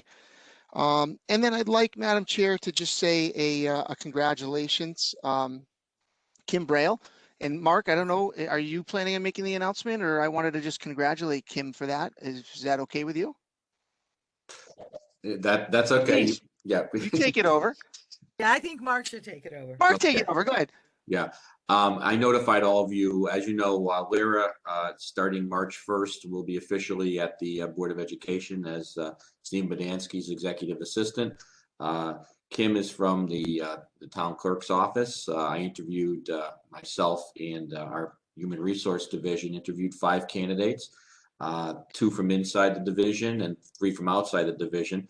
I'm happy to say that Kim certainly was the best candidate, and it just so happens she's an internal candidate. So I'm happy when I promote internally. She will be working with Lyra the first week of March, even though officially Lyra will be working for the Board of Ed starting March 1. Tim and I have spoken, and Lara is able to work the majority of that week here at my office, so the two of them will be working for the transition at that point. I want to thank Kathy, because I know Kathy's not happy with me for taking someone from her office. But that being said, thank you, Kathy. I think that both of us agree that Kim would be an excellent candidate to be the face of the town of Southington, because everyone knows that my executive assistant is the face of the town of Southington and the voice of the town of Southington for anyone who calls. So congratulations to Kim. I'm looking forward to her being on board, moving from one office, which is only about 50 feet from here, to this office. So thank you to Kim, thank you to Kathy, and welcome aboard to her next adventure. Thanks, Mark. And Madam Chair, I just wanted to your office. And maybe we can afford some money in the budget, Mark, to cut a window in so they can continue to maintain the relationships with the team in the clerk's office. There's a big vault between There's us. a big so the vault answer there, would be I know. no. But I wanted to just add on to that, Mark, and just say welcome to Kim. You know, the credentials that you shared with us in the email, Kim's history, and you know, I was in the clerk's office today, and everybody, although they had the smiley face on, they had the sad face on that Kim was no longer going to be in the clerk's office. So I think you've definitely got a very strong person coming in to help you there. And I will say that it's been a real pleasure working with Lara as well, and super happy that she's found a role on the Board of Ed side that she's happy with. But certainly she's going to be missed by all of us who had an opportunity to work with her. So a special thank you to Lara for all of her hard work in the last years. Thank you, Madam Chair. Paul, the good news for me is I get to work with her now during my day. That's right. You get more. So That's right. I'm looking forward to working with Lara in her new role. And it is a great thing that we're keeping both of these great employees in the town system. So that's the most important thing, and that they're both happy. Fabulous. Yeah. Absolutely. Very good. Yes, Mike Del Santo, I see that hand. Madam Chair, hi. I'll be real quick. I just want to once again thank our Public Works Department. I saw a great analogy today. It seems as though we are in the midst of a snow globe. For some reason, someone keeps picking up a snow globe and shaking it. It seems like it snows about every 7 hours. So I want to thank our town Public Works Department. They've done a wonderful job plowing the roads and making sure our roads are safe and our sidewalks are done. Tireless work, and there hasn't been any issues with the plowing of the roads. That's it. Great job, Public Works. Thank you, Madam Chair. Great job. Yeah. Chris Poulos, I see you know. I know, Tom, you want to speak, but I'm going to recognize Chris Poulos. Okay. Thank you, Madam Chair. I just had three quick things I wanted to share. First is a shout out to Velocity Urgent Care down on Queen Street in the Panera Plaza. For a variety of circumstances, my family gets a proactive COVID test every week. And we choose to go to Velocity because it's convenient, it's in town, it's local, but the staff there has been so accommodating, easy to schedule, quick results. I have a 10-year-old kid. He doesn't really like getting things put up his nose. Same with my daughter, but they're friendly. Their bedside manner is great. And it's just, I'm very thankful. My family is very thankful for that service that they provide in a friendly manner. So I just wanted to give a shout out to that urgent care center. Second, again, I've said this before, my wife and I volunteer over at Mount Southington. Both my kids are there on multiple evenings and all day Saturday and Sunday because they compete competitively in downhill racing. And I spoke with the general manager last week and said that I wanted to just give them a shout out. They have provided a venue in this town for the children of Southington to go out and feel normal throughout this COVID situation. They have a place to go. They maintain great safety precautions there, and kids can go and have a social component to their life in a time where a lot of that is lacking. And adults too. You see people from all over this state. I think they have even though they have limited crowd sizes, they have restrictions. I think they've had some of their best numbers in recent time. And the snow, Mike, has helped them out on that snow globe. And lastly, I just wanted to publicly congratulate Superintendent Callan I think it was last meeting where he sent an email out during the meeting announcing his retirement. As an educator, I appreciate the challenging job that Superintendent Cannellan has had managing all the schools in our town over the years, and even more challenging these last 2 school years with the pandemic. I'm grateful for his leadership, and I congratulate him on his retirement. Thank you, Madam Chair. You're very welcome. Thank you. Tom Lombardi? Yes, thank you, Madam Chair. And Councilman Poulos brought up a great point. We are certainly lucky to have Mount Southington right here in town. They are fantastic. I just would like to thank the other council members who have supported through either monetary donations or through jumping alongside me. This Saturday, the 27th, is the Polar Plunge. I saw our friend Mark Tooler was on the call earlier. I believe he had to jump off to go sharpen his chainsaw to cut through the ice for Saturday morning. But that should be a great event. And unfortunately for the public listening, it is not open to the public this year for spectators. Normally there's a huge crowd. The YMCA has staggered the jump times to keep the numbers at a minimum. So they got creative with that. But thank you again to everyone participating that year on that this year. Secondly, I did have a conversation with the town manager last week, and subsequently the town council members did receive an email from a member of the public regarding COVID vaccinations, what's going on in town. You know, we're starting to see a lot more news coming out. There's a lot of supply issues. There's a lot of other towns doing advertising about how they're getting involved. So I asked the town manager to connect with the health director, Shane Lockwood, and I'm asking that we have an update maybe tonight if possible, and also at our next meetings. I would say at a minimum through March and April for a regular update. I looked at, the state of Connecticut has, in my opinion, has done a very good job of putting information out there. And Governor Lamont just made an announcement this afternoon about changes to the vaccine protocols. Right on the state website, there's a lot of links there. And I would also ask that we update our town website to right next to the referendum information. We have a link on there right now, but it's a little bit dated. So I would ask that we add a link where residents can go, which will direct them to the state website. And from that point, residents will see where they can get vaccinated and all the important information, because we as counselors are starting to get questions and comments. And I think it would be good to channel everything in one direction. So I would ask that the town manager give a little more detail or commentary on that during his report.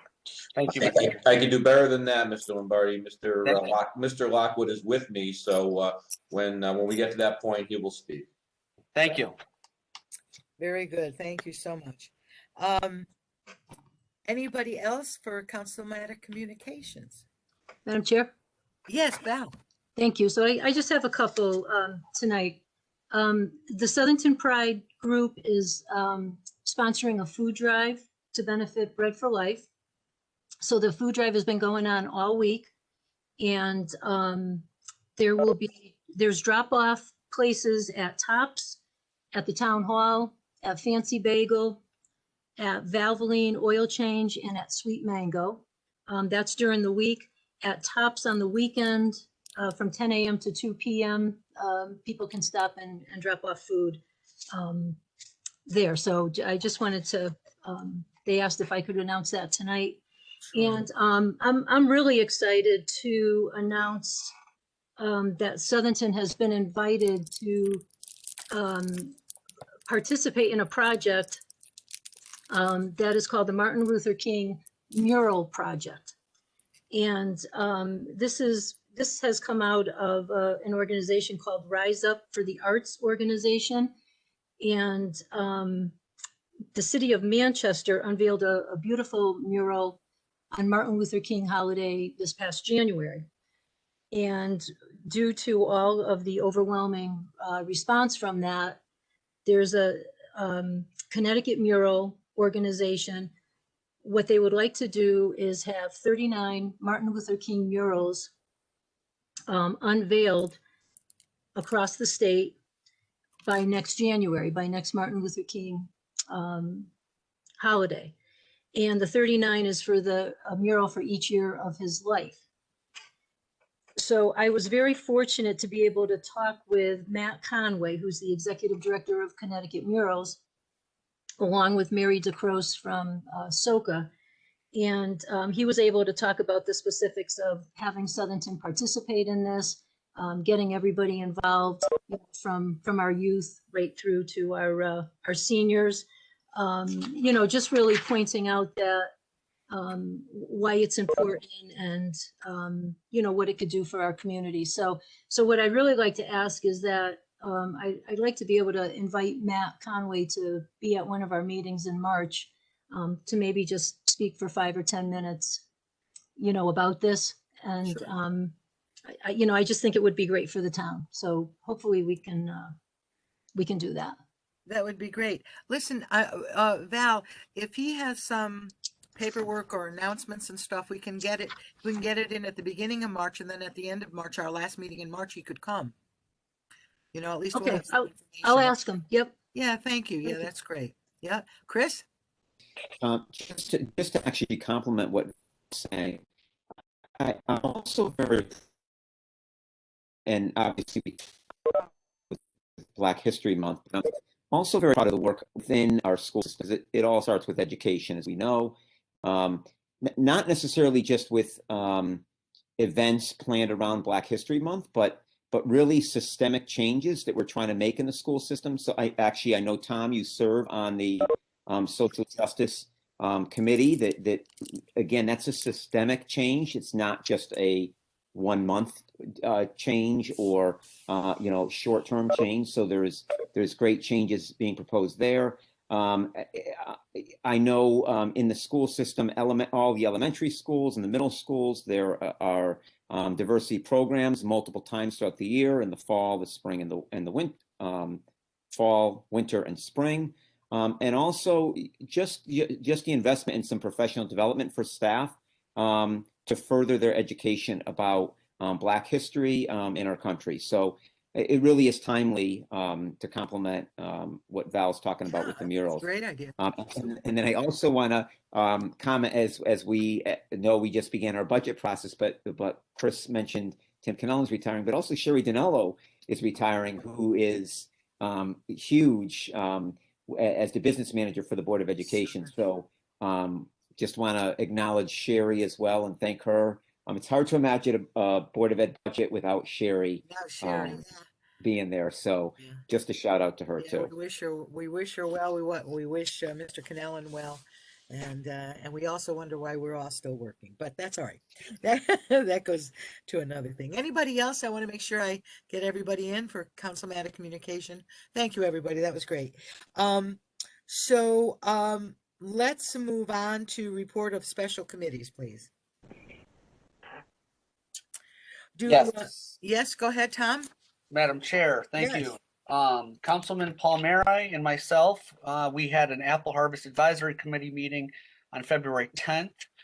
Just a few things to report. We did approve the tent vendor, which is Durante's, which we've had in previous years. The grounds cleaning vendor, which is Two Owls is the name of the company. They were also previously with us back in 2019. And also the beverage vendor will be Coca-Cola again this year. All vendors that we've done business with before, and the committee is very, very happy to work with. And then the other thing that I just want to make sure that we have a discussion about and put it out there is that we are still having the apple harvest this year, and we're excited to have it.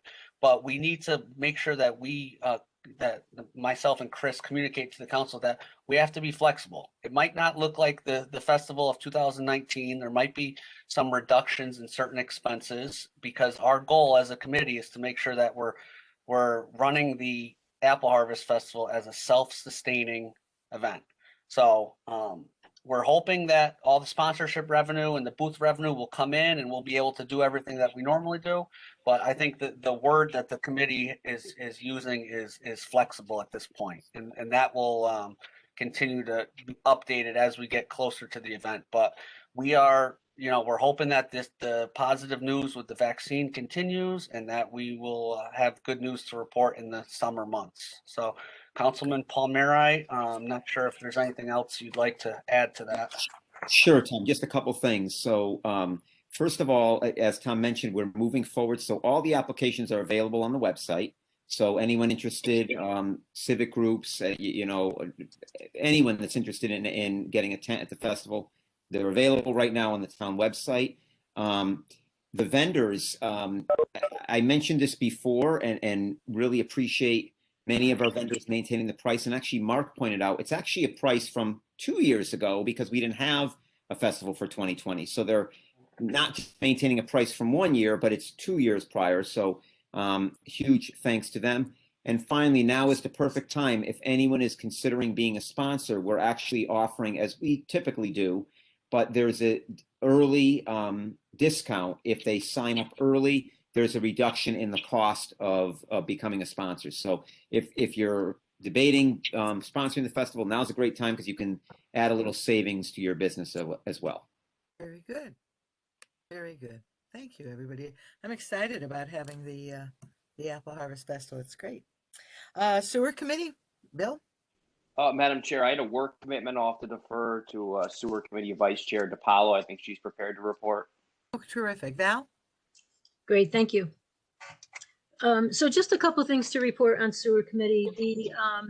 The plant upgrade is 96% complete. It really is ahead of the substantial completion date of July 30th. And there really have been little or no issues due to COVID, which has been really good. With the change orders, the contingency is at 3.62%, which is below the 5%. So it's really looking good for this last push to get the plant upgrade completed. And the only other item is the town-wide sewer lining work that's being done. There will be a transfer request from the sewer fund balance into the sewer major maintenance account. That will be submitted in March to the Board of Finance. Granite Inliner is really eager to get the work done, and there's a lot of work that we can get done with the sewer lining. So the committee thought it would be a great idea to keep that going. And that really was it, just a couple items. Very good. Thank you so much. Okay, self-insurance. Yes, Poulos, Madam Chair, thank you. Marty? Councilman Poulos and I attended the self-insurance meeting on Wednesday, February 17th. A couple things to report, and I do want to start off by saying that, Councilman Palmieri mentioned Sherry Dinello's retirement. She has been an instrumental member of the self-insurance committee as long as I've been on it. And she did have with her at the last meeting another member from the Board of Education Finance Department, which is good. So there will be a few months of overlap there. And I apologize because I can't remember her name. Maybe Councilman Poulos remembers, but nonetheless, there's a transition processing happening on the self-insurance committee with that Board of Education Finance representative. So we, as a self-insurance committee, we are 7 months. We have information for 7 months through the year and through January. And currently we are sitting under budget at approximately $2.5 million. For the month of January alone, we were under budget $311,000. And as we've been reiterating throughout this year, fiscal year 1920, we put an additional $2.5 million into the self-insurance fund. So the fund balance and the operations are doing very well for reasons related to COVID and lack of people aren't going as much for services. So what we did is we got updated budgetary numbers for the 21-22 fiscal year from our consultant. So we started off last month or 2 months ago, last month I think it was, with a budget number of $25,250,000. That's what the expected expense was going to be. And we as a committee, we said, let's plan to utilize $1 million from the fund balance because our fund balance is technically too high. So at our last meeting, we got updated projections from the consultant, and the number actually went down to, excuse me 1 second here. The estimated expense was $24,400,000. With the same $1 million of reduction, we're looking at a total expense of $23,400,000. So that's what the committee unanimously approved, that dollar amount as the total for the town, split between Board of Ed and town. And upcoming action on the board, on the self-insurance committee, is that we will be looking at a policy to strategically reduce the self-insurance fund balance. Instead of taking $2, $3, maybe even $4 million in 1 year and then creating a fiscal cliff, which we don't want to do. So we're going to try to stagger it over a 4-year period. And that we will be voting on in our March meeting. And then that document will come to the council for review. And we are an advisory board to the council. So the council has the ultimate authority, but it is good. We have a great consultant, and we have Sherry Danello and Amelia also, who are vital players on that committee. So I know that was kind of a lot, and I'll offer Councilman Poulos any input, and then I guess we'll open it up for some questions. Yeah, just one clarification comment. We did reduce the what was originally budgeted from 25,250 to 24,400,000, and then from there the budget line item will be 1 million less because we're going to use $1 million of the reserve. So what we'll see in the budget is 23,400,000 because we'll be using $1 million of the reserve. That's just one clarification. Right. Any questions? I know that was a lot of material to not have any questions, but I know. that means Tom, that I have Councilman a Poulos question. and I explained it the right way. Madam Chair. Yes, Paul. I just wanted to say thanks. Really appreciate it, Tom. I know you and Chris have been working hard, and I know, Tom, that we've been really trying to take a very watchful eye at this to ensure that we're not underfunded, and it seems as though we're not. But also to ensure that, if we're running in a direction that we can reduce and help alleviate some of the taxpayer burden, that that we do that as well. So thank you. Yes, it is certainly, it has been a unique year on the self-insurance committee, to say the least. I'm sure. Very good, very good. Any other subcommittees that we need to get a report on? Those are the only ones I have. Anybody have anything from their own committees? Anything? Okay, very good. Thank you, everybody.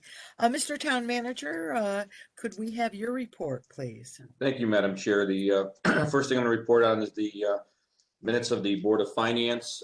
It was a budgetary meeting. We spent a good part of the time going over the presentation of the Board of Education budget.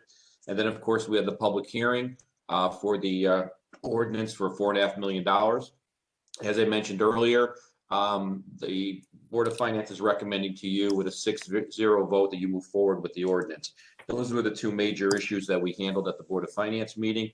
If you had any questions that you have per the very short minutes that you received. Anybody have any questions of the Town Manager? Well, then, if that's the case, I also have my special guest, Mr. Shane Lockwood, who really hasn't been doing anything over these last 12 months. So I brought him here just in case you wanted to spend any time with us. Shane?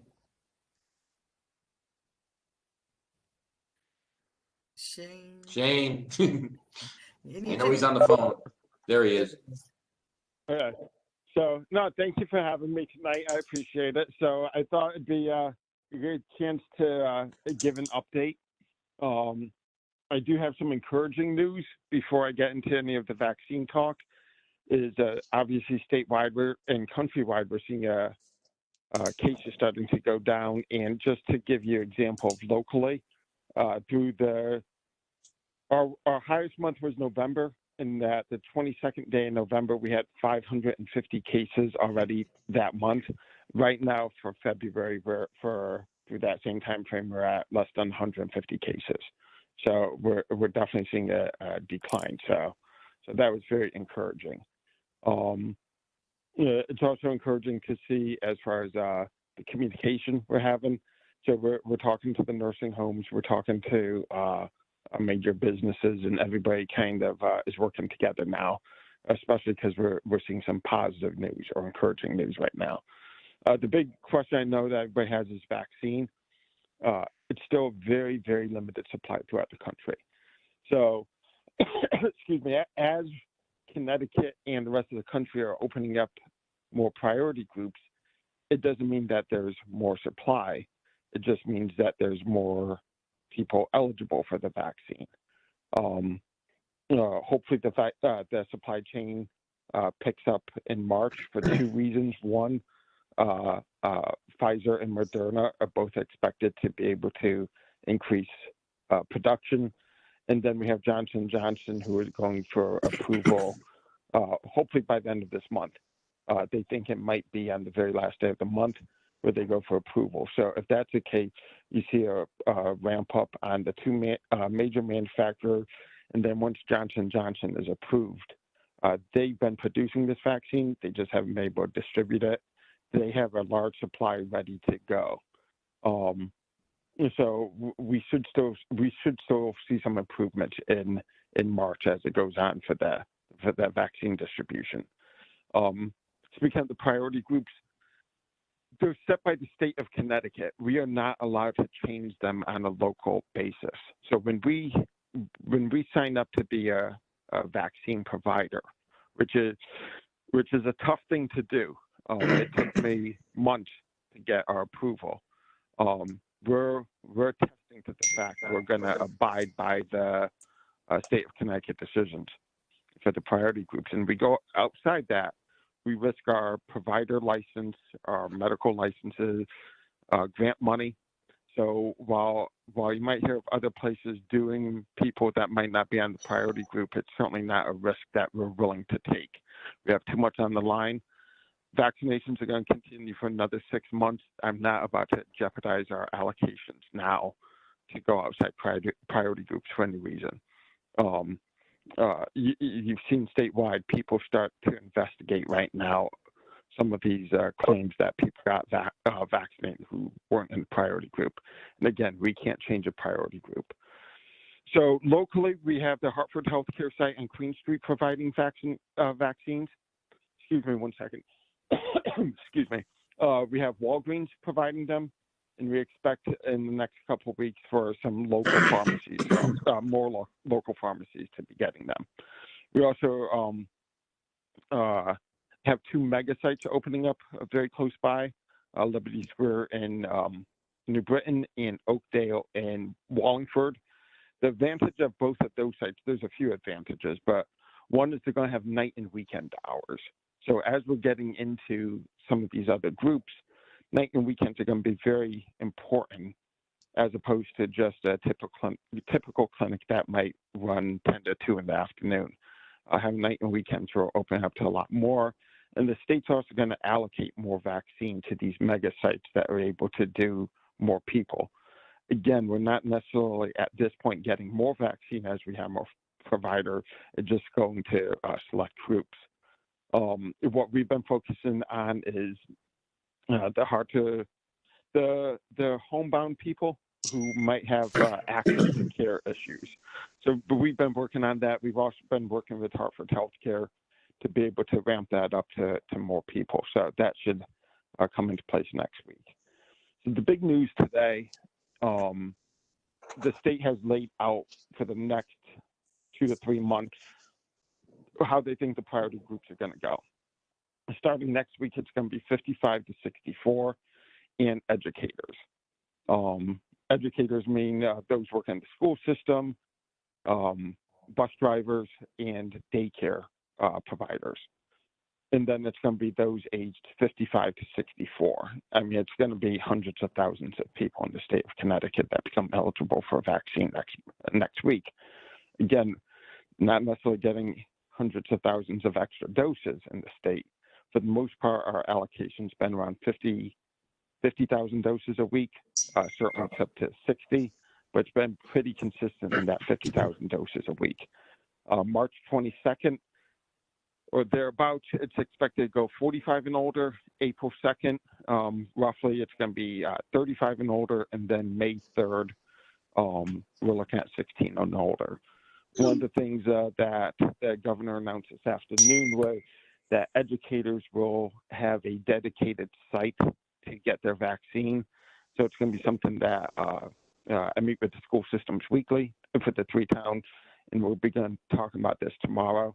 The state has also been throwing out some ideas such as local health departments can treat an educator, while these mega sites, which again, we're lucky to have 2 close by, many places don't, will handle the influx of the 55 to 64 along with those that are already eligible. So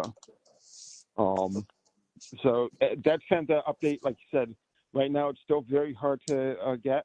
The allocations haven't increased.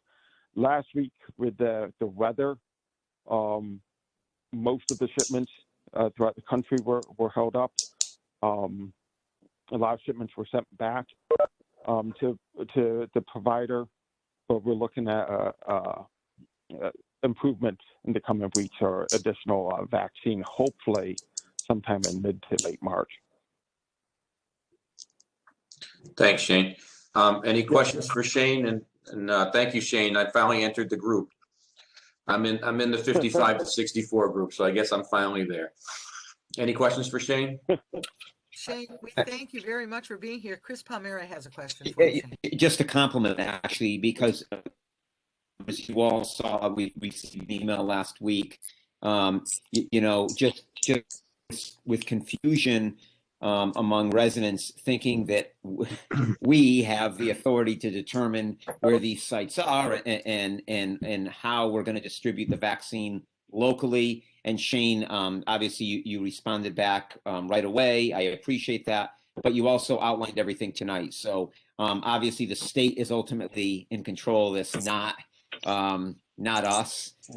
So as you outlined, I think we're very fortunate to have 2 major sites within neighboring communities. And actually it's further what you said tonight with the 2 local distribution sites right in town. So thank you for the update. We really appreciate it. And thank you. Anybody else for Shane? Madam Chair? Yes, Tom. Yes, thank you to Shane and Mr. Town Manager for the update. And I think we need to keep it going and make sure that residents, with or without internet, know how to get the resources available. And I would also take it a step further. And I would say that we as a council should give authority, and I think we've already done it, but I think we should give authority to the town manager and Shane. If the state or these healthcare providers need resources or a location to administer the vaccine, that we offer it up.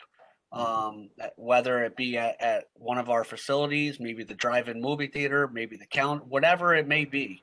I think that if it comes to that point, it doesn't sound like it will, but I think we should give the town leadership the authority to act in that regards. Yeah, we've gone down that route with the district, and we talked about if ever we needed, the Calendar House would be a good route for that. But as you just mentioned, we have the benefit of having a fantastic highway system and 2 large mega sites right around us. So I don't see the state needing that, but obviously we'll volunteer whatever the state wants. But at this point, we're in a very good location for that. Good. I think it's important for the public to know that. So thank you again. Thank you, Tom. Anybody else? Any other questions for Shane? That's it for my report, Madam Chair. We do have executive session for contractual matters. We will not taking any action outside of executive session tonight. Thank you so much. All right. Moving on to our town attorney's report.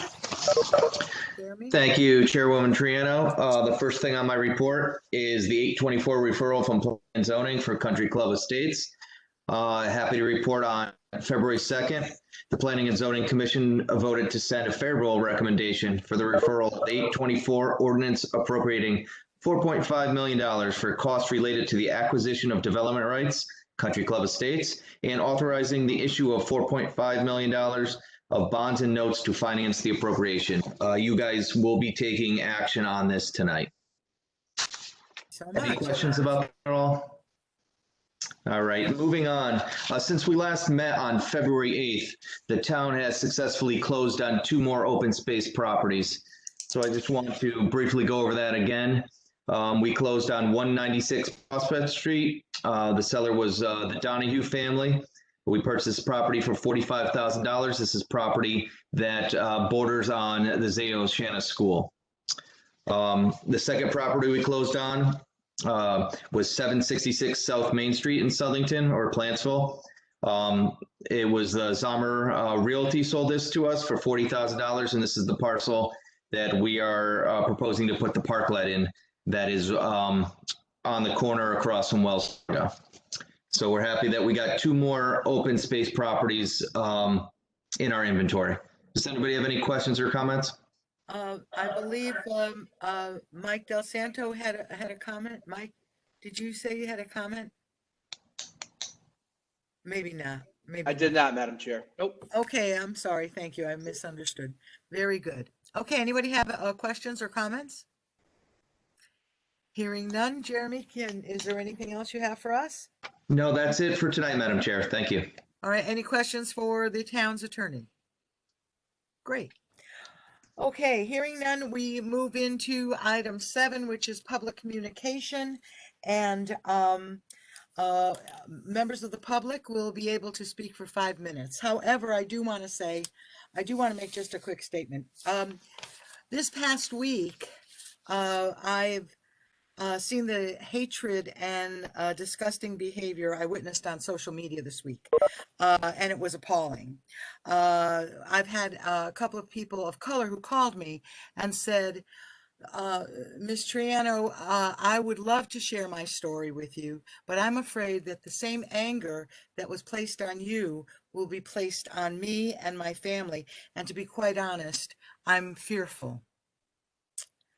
So I just want to say that it was disgusting to me because of unbridled political vitriol that they read on social media. They were frightened to put anything in writing for fear of the hatred they would read on that group site and would turn on them and put their family in danger. So the very same people who said they were dissatisfied with this council and what we were doing were successfully on the Black History Month. They were successful in silencing the very same people that should have felt free to finally tell their story. And I just want to say, for those of you who attacked me or my family or any member of this council, you should be ashamed. I also want to say one other thing. In light of that, there were a couple of people who, even though sometimes we are not on the same page politically or philosophically, they had the courage to call me and to talk with me. I want to just personally thank Michelle LeBron Griffin. I want to thank Christina Volpe. And I want to thank Jolene Maselli for reaching out to me personally and engaging in meaningful dialogue. And I look forward to further communication. Now, that doesn't mean we agree on everything. That doesn't mean that we are changing our philosophical views or what we feel is right and just. But we had meaningful conversation. I am telling you right now, I am not going to tolerate political posturing during public communication. If you have something to say that is politically motivated and looking to either embarrass me or any member on this council, regardless of political affiliation, we will cut you off. I'm telling you now. I want to hear your suggestions. I want to hear from the public as to if they have anything that is constructive to say. We are learning as we go. We are open for open communication, but in public communication, it is not an opportunity to bash members of this council, including the chair, because of some political ideation. I heard that there's a group that had a special secret meeting for, last night to talk about how they were going to derail the town council and the majority on the town council. Disgusting. Absolutely disgusting. I'm not going to tolerate it, and I'm just doing that. So I said my piece and I'm done. I want to just say that anybody who wishes to speak tonight, I would ask you to be respectful and we want to hear from you. And if there's a positive steps that we can make Southington better, I'm all for it. Let's listen, even if we might not agree on everything, but let's talk about it and have meaningful dialogue. So I'm just going to say that. And first up, Christina, did you want to go first? Christina? So, That would be Madam great. Chair, Go ahead. Thank you. Yeah, this is Christina Volpe here. I'm coming you tonight from 161 Oakland Road, Chile. I'm here tonight because, as Madam Chair had said, we did have a meaningful conversation about some of the events of the past week, and as many of you, over 300 now, saw the narrative of Dewey Jackson Jr. And I do want to take a moment to recognize him and a little bit about him, and hopefully we can all work together to find a way to more meaningfully commemorate him and represent Black history here in Southington. So with that being said, I want to start off with a quote, a little mischief now and then, mostly all of the time. It harkens to what John Lewis said when he said, get into good trouble. And that's what Dewey Jackson said. So just a little background, I have a master's degree in public history from CCSU, and I also work for the National Cemetery Administration with the U.S. Department of Veteran Affairs. Every single day, I research and write about veterans interred within our national cemeteries and present their histories for the public online. This past month, I've been highlighting the narratives of African Americans and Black Americans interred within our national cemeteries. Dewey, however, is interred within Quinnipiac Cemetery. So Dewey Jackson was born in 1932 here in Southington to Dewey E. Jackson Sr. and Ida B. Anderson Jackson. They were lifelong residents of Southington, though they weren't born here. Dewey graduated from Southington's Lewis High School in 1951, and shortly after graduating, he enlisted with the U.S. Army and was stationed at Indiantown Gap, Pennsylvania for training. In May of 1953, the Journal of Meriden, Connecticut published that Dewey received a letter of recommendation from Colonel Frank R. Meridian of the 11th Infantry Regiment at Indiantown Gap, PA. The letter stated that Private Jackson was the outstanding trainee in the 2nd Battalion of his regiment. At the age of 21 in 1954, Dewey was awarded a Safe Driver Award while serving with the 7th Infantry Division in the Korean conflict. During the Korean conflict, the 7th Infantry Division saw a total of 850 days in combat and suffered 15,126 casualties. Jackson was a member of the 32nd Regiment Service Company, whose drivers set a new regimental record of more than 100,000 miles without an accident over a 57-day period. On August 8th, 1963, the Meriden Record Journal published that Dewey Jackson Jr. was appointed as a police officer serving in Southington. In more or less words that today would be considered offensive, they were noted that Dewey Jackson was the first African American in Southington's history to be promoted to the police force, negating some of his earlier accomplishments as a Korean War veteran. However, in 1974, Dewey also became president of the Southington Police Benevolent Association, a nonprofit group organized in 1955 to assist fellow officers during sickness or times of distress.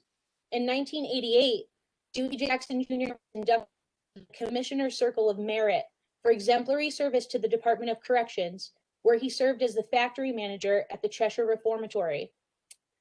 For over 18 years, Jackson worked part-time at Lake Compounds, providing police coverage for the amusement park area, and he was a member of the South End Community Association, known for their spaghetti suppers. Dewey served for many years with the Southington Police Department and with the Cheshire Correctional Institution. He died December 30th, 2007, and again is interred within Quinnipiac Cemetery.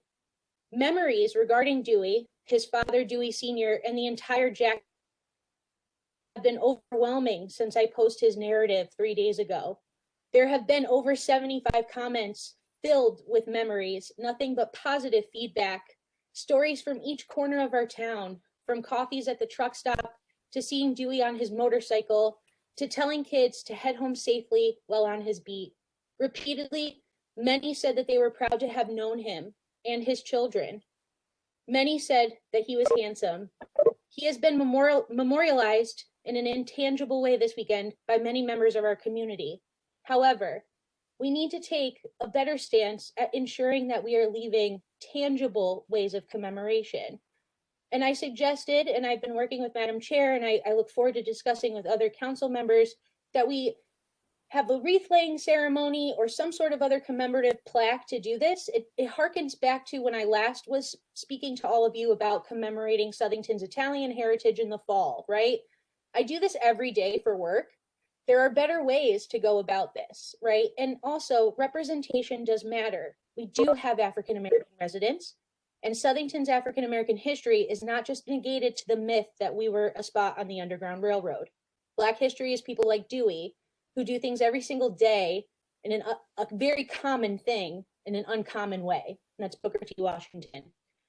And I will say this, that though sometimes we may not know the right way forward with this, if we never face it, if we don't hear each other out in our discourse, things will never be changed. And until they're changed, people in this town will continue to feel frustrated with these sort of things, because lack of representation here in our history, in our heritage, and through the respect of our words, makes it difficult for African Americans to feel welcomed in our community. The Jackson family was revered for over 3 decades, really. Linda Jackson is still revered in these comments, Dewey's daughter, right? But what would that have meant if we had 4 Jackson families, 7 Jackson families, 10 Jackson families? They all could have been respected in the same exact way. We have to think about that moving forward. I thank you all for your time, and I look forward to finding more meaningful ways to commemorate our traditions, our history, and our people. Thank you. Christina, thank you so much. And I concur. Let's do things right. Thank you so much. All right, Paul, who's up? Who do we have that's on? Thank you, Madam Chair. And thank you, Christina. Okay, Madam Chair, it looks like Jennifer Weisner is the first one up. And then after Jennifer, we have Tom and Mike Krasansky. Just a reminder that everybody has 5 minutes. And when you start out, please state your name and address for the record. Jennifer, the floor is yours. Oh, sorry. That's okay. My first time here doing this. Welcome. My name is Jennifer Weisner. Pronouns are she, her. I live at 160 Saddlebrook Path off of East Street. It's a great place. I like it very much. I am addressing the same issue as Christina, and I would like to preface that by noting that I am an independent voter, and I have voted for many different people that sit this council in either party. So I would like to not single out a party, but to address the council as a whole. I did try to write notes because it's weird doing Zoom meetings with town council people, but I'm going to go with it. And I'd like to actually back up a little bit and talk about my reaction to the Pride statement that came out. First of all, the Pride group in town is wonderful. It's really exciting to see how positively it's been embraced by the council, by the other town citizens that we have. But upon the release of the statement that was put out earlier this month, my first reaction was actually, where is the statement about supporting anti-racist activities? Where is the statement supporting our Black and Brown community in this town? Those are the people that are mostly the targets, as you're talking about, as our Ms. Chairman stated. I recently put a question on Southington Talks myself, asking about the history of Southington and how it came to be populated by mostly white people and why it is still currently populated by white people. And as Ms. Triano experienced herself on Southington Talks, I was called out and attacked, and it was kind of very upsetting. And I understand that. I can completely empathize with that. I am not a public figure though. And so my my reaction to that was to just stand back and not address those. Unfortunately, there were many people who gave me a lot of resources for our town's history and a lot of information about Connecticut's history of racist housing projects and policies. I've shared a story also on Southington Talks about how in my high school class there was one Black staff person in 1988, and it was a secretary in the office, and I never met her, ever. There were in my class of over 600, 1988, 5 Black people, which was cool, I guess. I wasn't friends with any of them. I don't know if any of you were. I mean, I knew them. We didn't fight. We weren't angry. But when I graduated from Southington High School, I had no Black friends. I had never even had any Black friends. I lived in New Jersey in kindergarten, and I had a Black teacher. And I lived in New Hampshire in Concord, which is also a very whitely populated area, and I had a Black friend. But coming from this town, there were none. So consequently, when I moved out into the world, my experience was non-existent. And it, I felt, was a detriment to me. It's a detriment to my children currently, and it's a detriment to our town going forward. I know that that's not the case now, that there is a way more diverse population here than in 1988. There's a way more diverse population in our schools currently. But I would like to see it to move forward even more than this. I'm not really sure. Does anyone know the numbers, like what our numbers are? A person on Southington Talks mentioned that we are 96% white.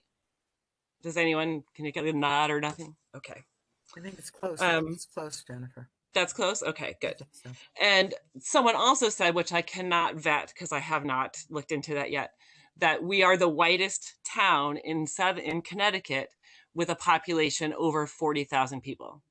Does anyone know about that? No. No. Okay. So none of us are experts, right? What I think we should become is better understanding and have more information. I think that we need to know more. I know I'm running out of time here. Get to the point of this. If more Black people don't move to Southington, why? Many of the answers of the people on Southington Talks that spoke said, because they don't want to move here. People move where they want to move. And that's a very naive and facile answer, in my opinion. People do move where they want to move. Why don't they want to come here? What would that reason be?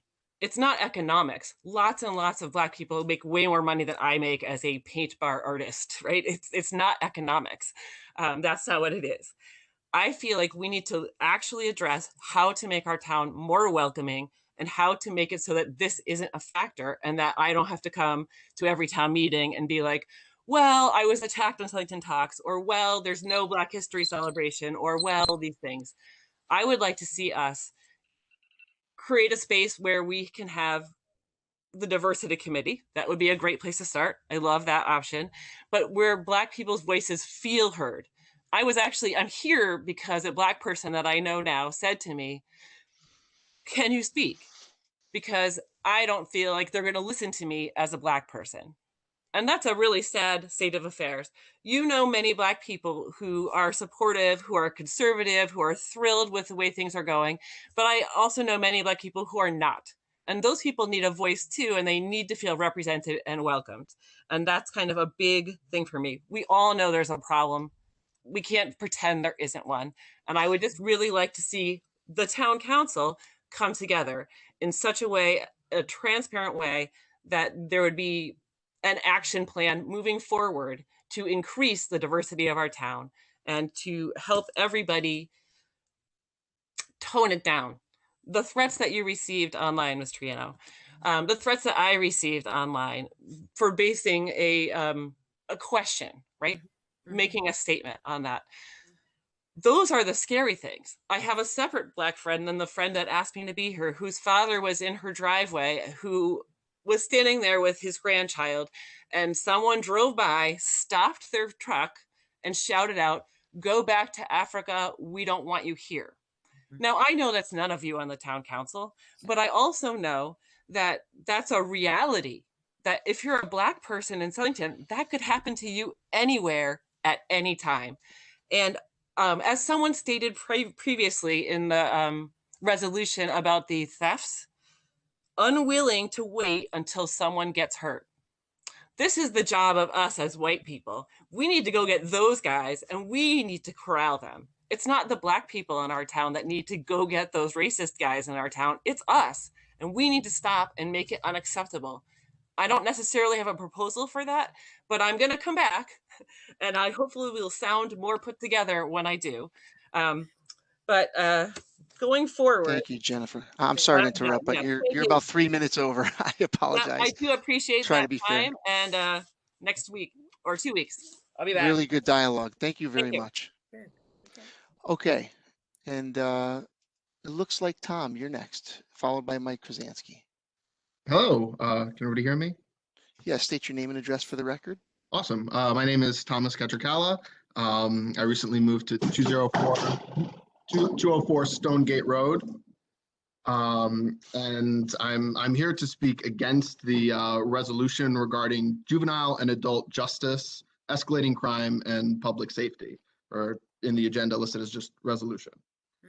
Namely, my issues with it are the fact that it won't do anything to actually accomplish what it sets out to do, reducing crime.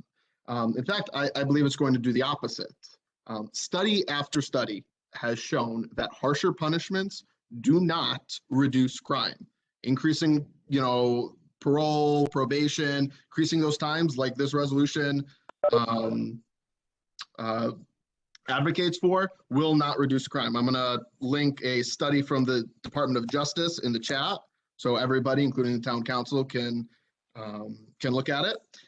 This is, you can just do a cursory Google search and you'll be able to see a plethora of data supporting the idea that increasing penalties, punishments does nothing to actually reduce crime.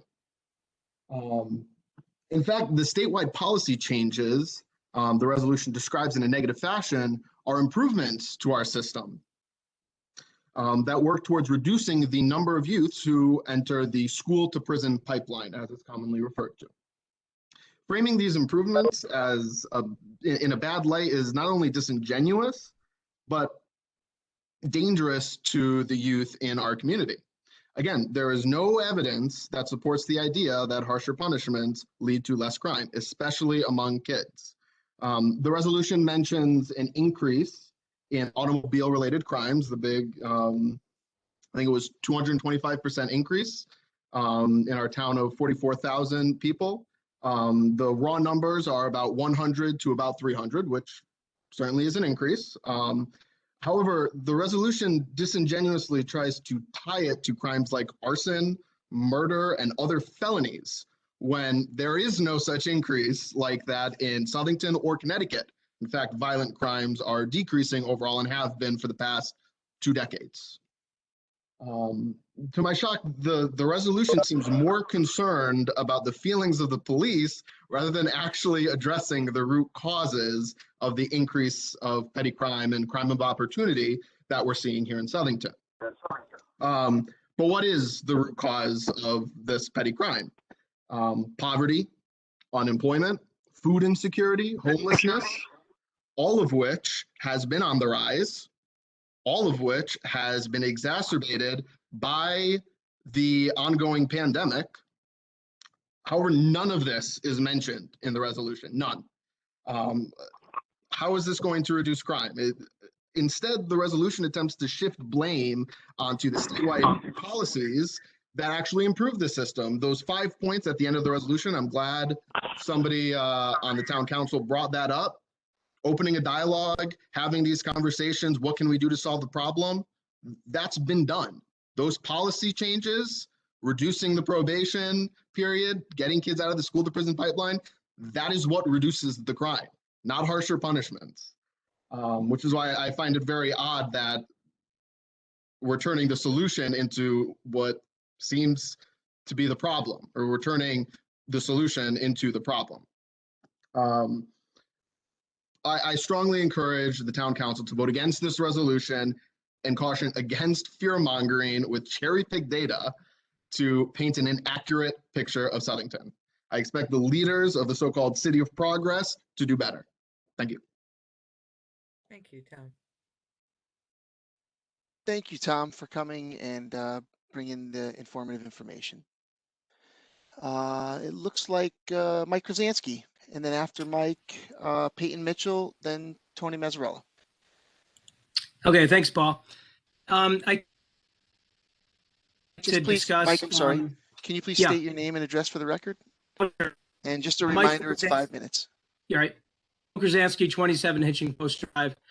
I came on tonight to discuss or talk a little bit about the attack that I saw in Victoria Triano. My understanding, and if done, feel free to do that, but my understanding was the attack was from the Southington Democratic Town Committee. At least that's the posting I saw on Facebook. My understanding of what occurred was simply Victoria sent an email to someone at a local church asking for the names of notable people of color to recognize at the next town council meeting for Black History Month. So that's my understanding of what she did. And I don't see what's wrong with that. And why is she being attacked by the Democratic Town Committee for asking of notable, people of color to celebrate Black History Month? It's perplexing. Is this to score political points? Is it a personal vendetta? Are people trying to silence her or cancel her because of how she votes on issues in the town? It makes no sense to me. We've got huge issues in this town. As you spoke about, the crime wave going on in terms of automobile theft and automobile burglaries, the pandemic, getting kids back in school full time, all kinds of stuff. And the purchase possibly of open space at the golf course. We've got all kinds of stuff that the town needs to deal with. And basically, we're being distracted and pulled away from this by these attacks. We need the parties to be working together instead of personally attacking people on the other side for no reason. The parties should be reining in these extremist voices, not amplifying them. So I don't know why, if the Republican local town committee was attacking, a Democratic town council person, unfairly, I would be against that too. It just makes no sense to me, for these unjustified attacks happening. When the town council begins operating in a dysfunctional manner because of extremist politics, the town is going to lose as well as the town council. We all lose in that situation. We need more moderation and council members to work together regardless of party affiliation. The town council members need to back each other up and speak out to support them. So when Victoria is attacked for no reason, everyone should be speaking out against this, all town council members. They need to go against extremists in their parties. Town council members put a lot of time and effort into this town.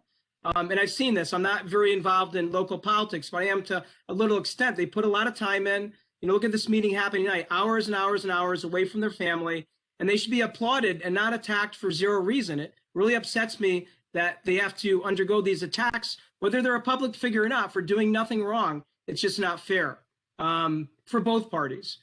I've seen Vicky at different town council meetings, town events, Republican Party meetings. She's a very caring person, a gracious person, very well-meaning, and a solid voice of reason. I have a very high opinion of her from the dealings I've had with her and from what I've seen her and her postings and her speaking. And it really hurts me to see her, an attempt to publicly humiliate her. It's just unfair.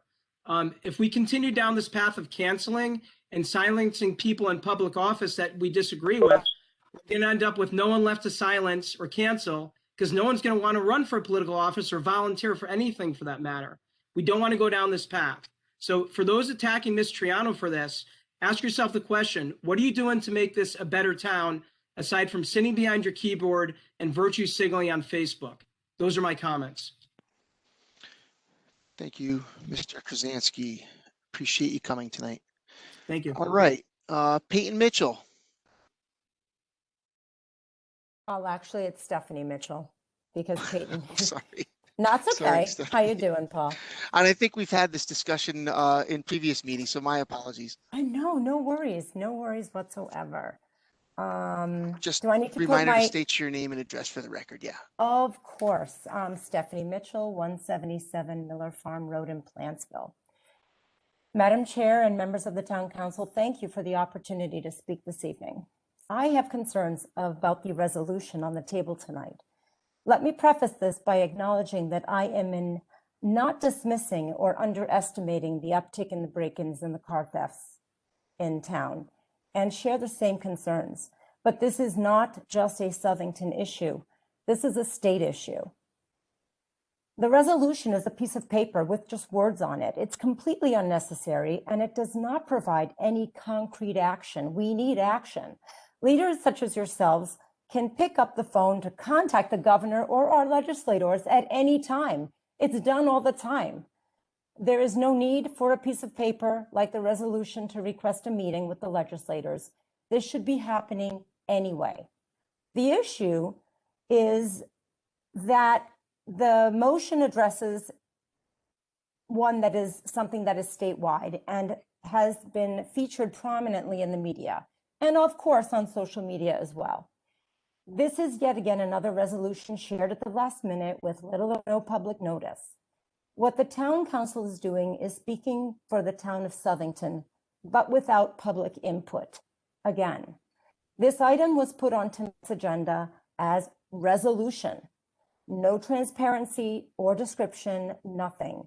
And it wasn't until late last night that a video was shared to the newly created local neighborhood watch group. And this afternoon, more communications were posted in the same group.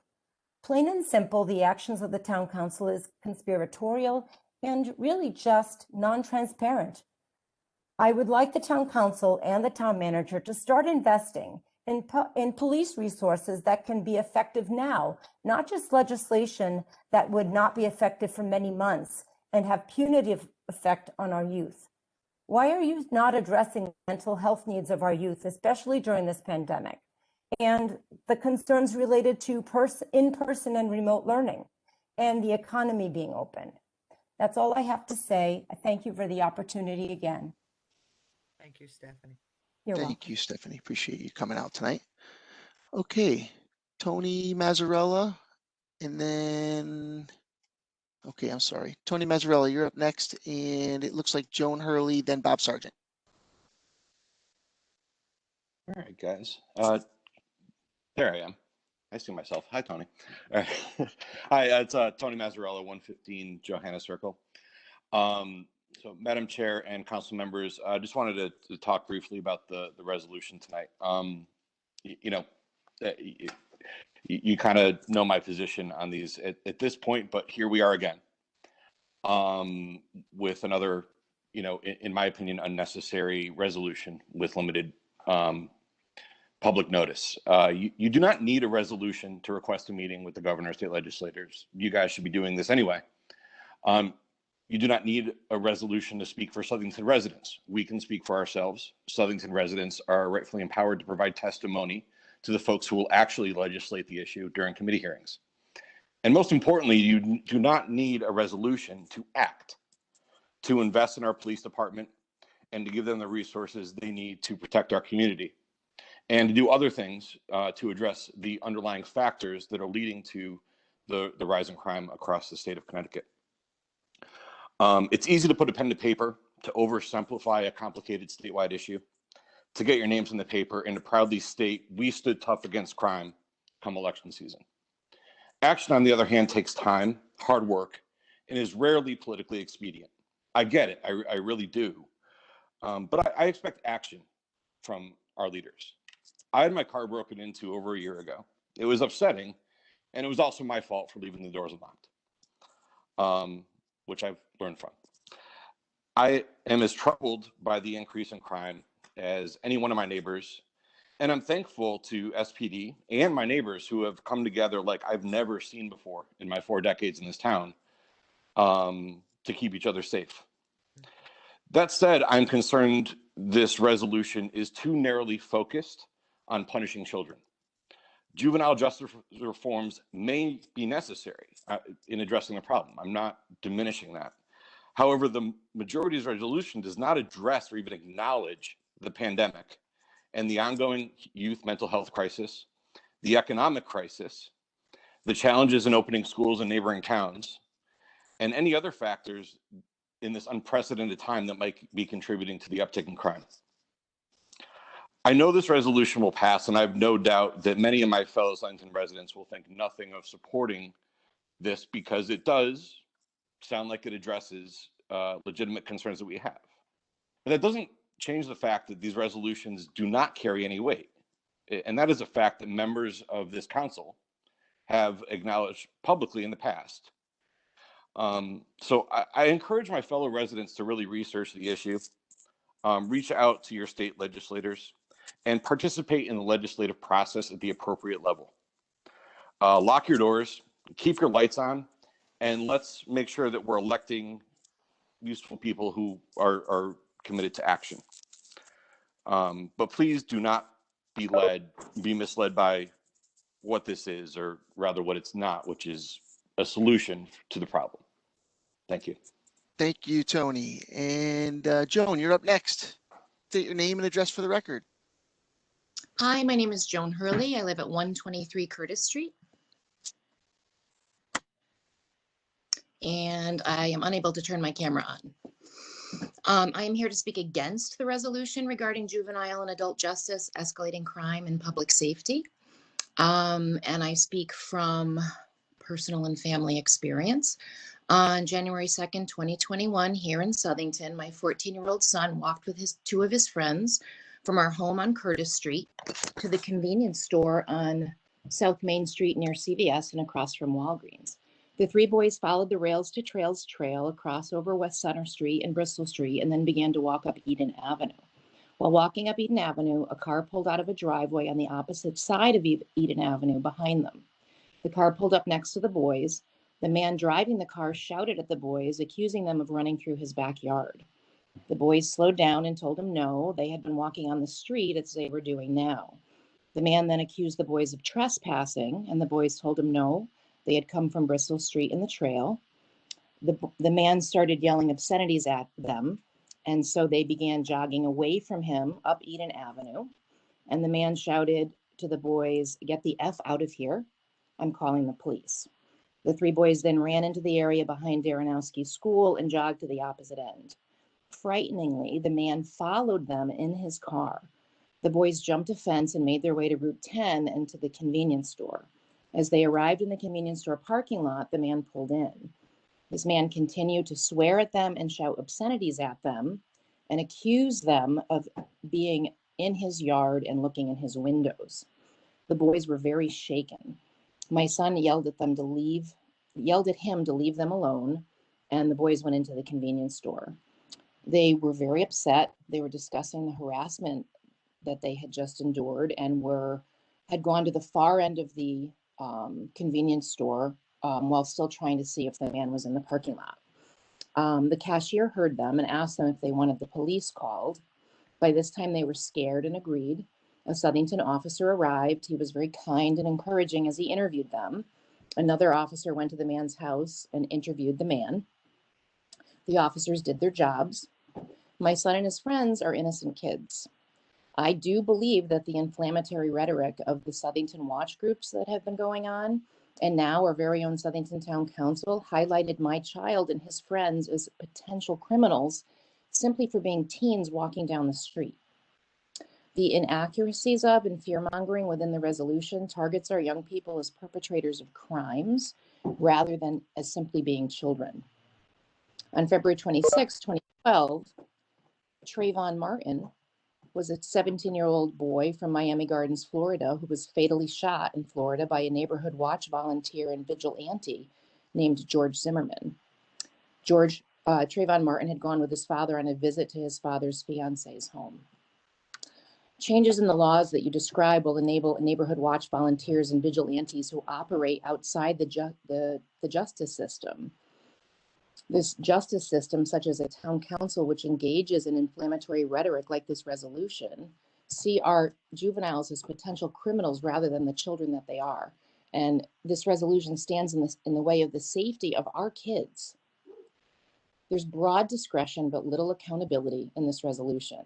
And this kind of resolution allows for Neighborhood Watch volunteers and town citizens to be at their inflammatory, rhetorical worst, when they may become vigilantes who will hurt or even kill Southington teenagers and their friends in the name of righteous justice. I think this is a very dangerous resolution. My son and his friends are still shaken up when they talk about it. Thank you. Okay, thank you. I'd like to recognize Bob Sargent. Please state your name and address for the record, Bob. Hi, am I here? You there? You are Okay, hi, here. I'm losing my Bob Sargent, 25 Birchcrest Drive, and I'm losing my voice every day from wearing that mask. Yeah, I'd like to comment on that resolution a little bit. You know, the idea on the face is a good idea. If you honestly believe it would help whatsoever.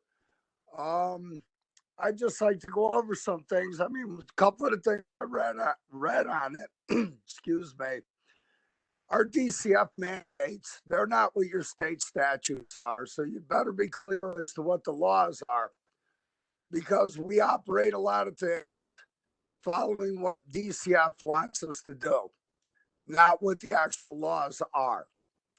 That's things are done. It was easier for DCF. It's actual what the statutes are and how they're handled. It's how they're handled.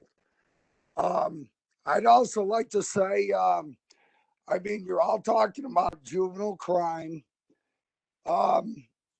As you all are well aware, we've had over 1,000 police calls on our street for juvenile crime up here. 1,000 calls over the last couple of years. By far the worst juvenile crime area, one house, the group home on our street. Still the worst. Still the worst. I mean, we had a girl kicked in the face down there 2 weeks ago. Now that it affects the town, now you're talking about $50,000 more for more police. You know, nobody cares about one street. When it starts affecting everyone, oh boy, now you care. You know, we've had a lot of problems up here for a year. If you want to worry about juvenile crime, start thinking about the worst places in town for it. Something that hasn't changed. Hasn't changed. We had a little better spot. Vicky and Steve Kalkowski have helped us out up here somewhat. But and it got a little bit better, but it just got worse again. You know, when it affects everyone, then people start caring.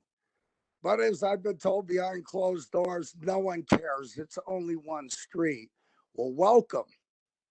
Because the crime that you guys are experiencing and the police and those things is nothing compared to what we've experienced for a decade.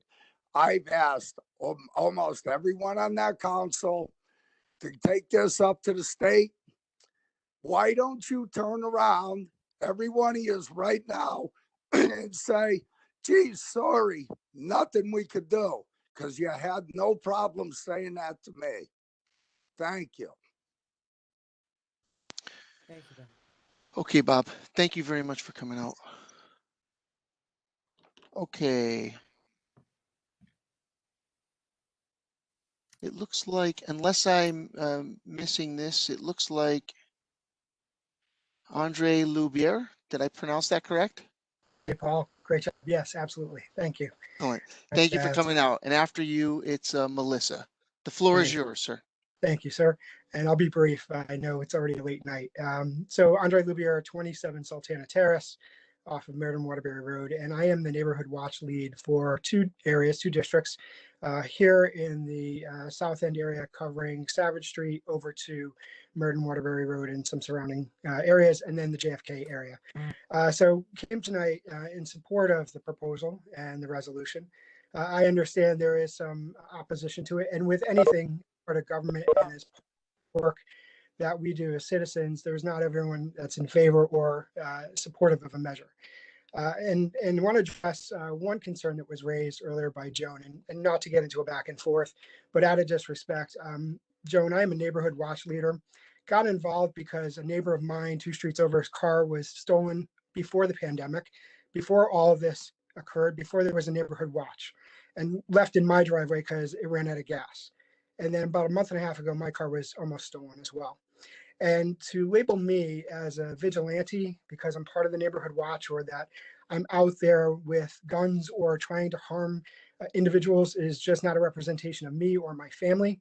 If you knew me and knew what I did in the community, and even prior to moving to Southington, serving as a member of the Board of Education in Wallingford for 2 terms, as a former supporter of the state legislature, in helping both as a representative and working for Senator Joe Lieberman and others, you would know that vigilante and my name don't go together. I'm here to help the citizens of the town, and that's why I'm here tonight. You know, there is never the right words to say or the right language to write in a resolution or in anything to ask members of the community to support. However, but I think the language should not so much be, can we have a meeting, can we have a discussion? I think the language in the resolution to our state legislators should indicate that by the fall session or by the October potential session, our representatives representing Southington should draft a measure going forward to propose to the legislature on action to be taken. Now, what that action should be, I think should be a group with the legislature and various town leaders, not just Southington, but our community surrounding us that are impacted because of this. You know, using the pandemic as one of the root causes for what's occurring is definitely impacting us. However, with all due respect, I was raised by a mother with a wooden spoon. And if I was 14 years old and I got arrested and called by Southington Police Department to tell me that my son tried to steal a car or I tried to steal a car, they wouldn't have to worry about me getting into Uber to be sent back home. My mother would be there quicker than quick to take care of myself. So I think there's a little bit of a loss of accountability of parents taking care of their children, as well as our community. You know, one of the things that concerns me is the state has moved forward with criminal justice reform, juvenile justice reform, but in doing so, you know, we have also gone to the mindset of clearing the jail. And what that ultimately has done is push the bearer of responsibility of the cost of whether it's adult crime or juvenile crime onto the cities and towns. And so I think, you know, as we prepare to work with our legislators here in town as part of the Neighborhood Watch, as we have done with Southington Police, Chris Laporte, Officer Laporte, you know, it is to build a consensus of how we can work together. And I think that is what really the resolution is about. It's not to condemn any individual groups.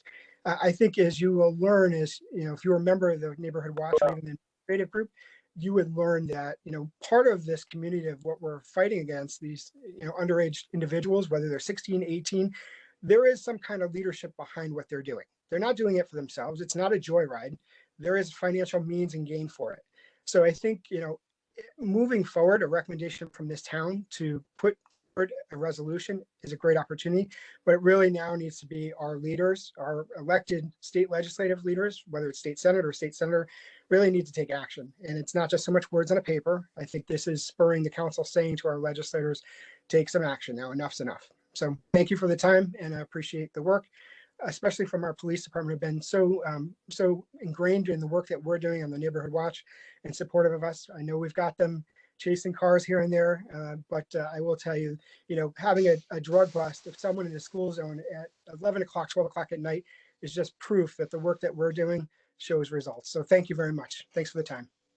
Thank you, Andre. Thank you, Andre. And yes, my mother broke a few spoons on me as well. I'm sure many of us had those scenarios back in the day.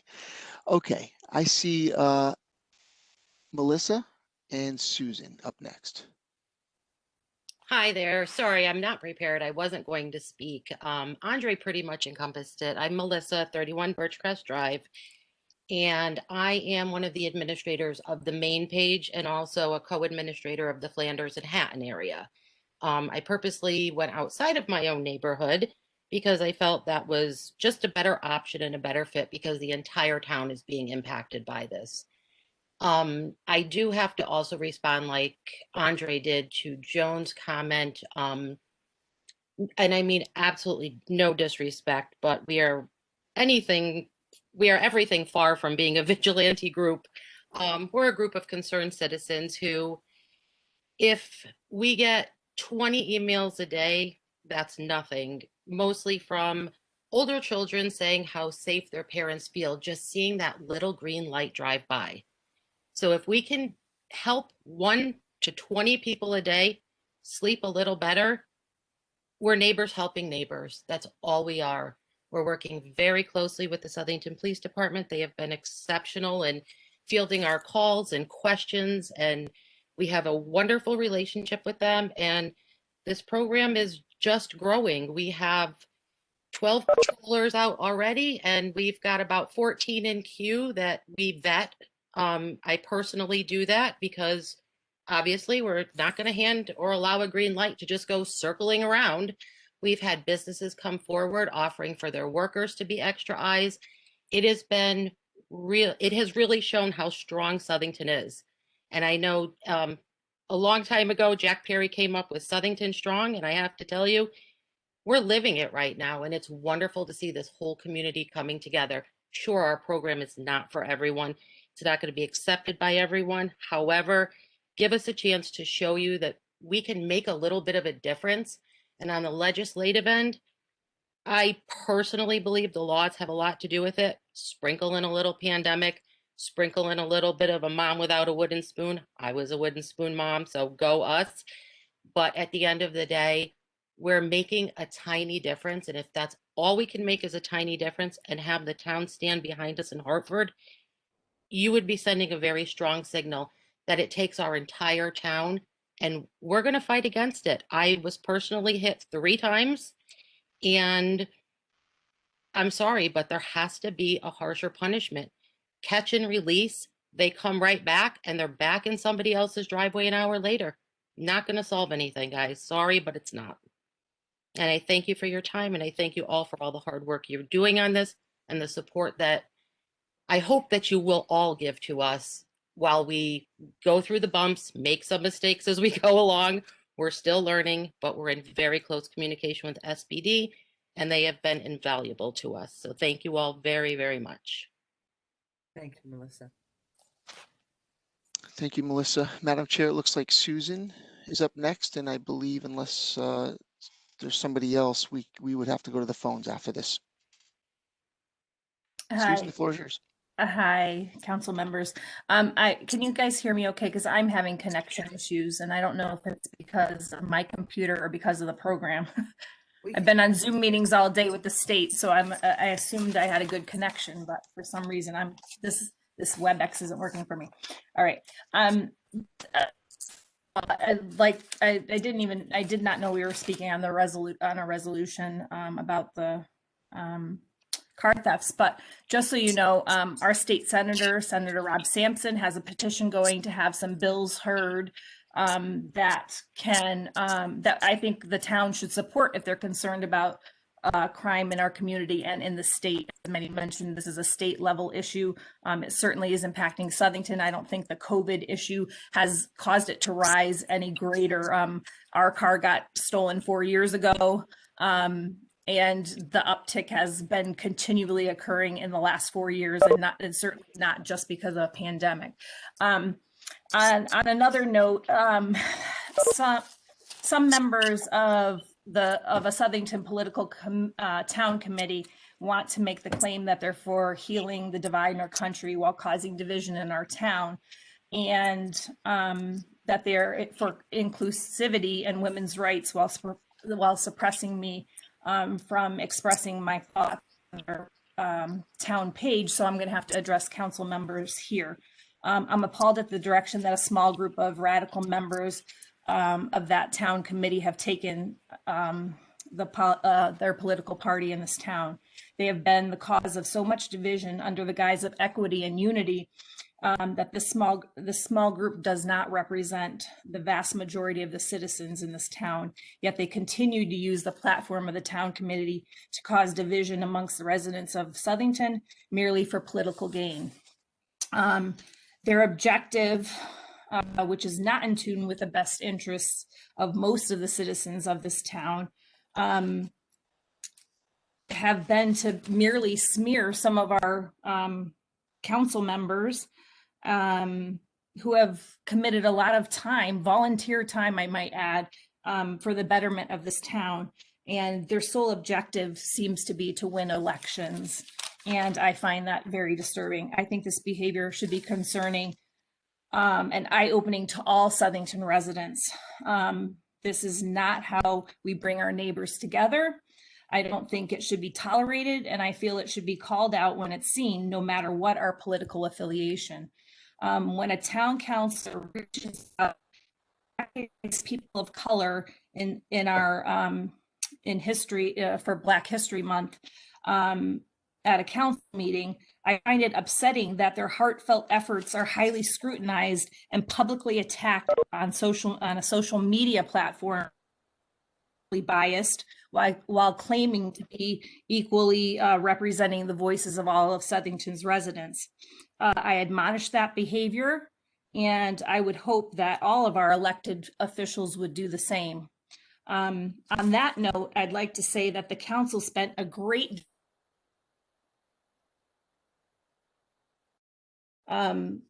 dealing with the language of a resolution on a matter that should never be handled by government at any level, not federally, not state, not local.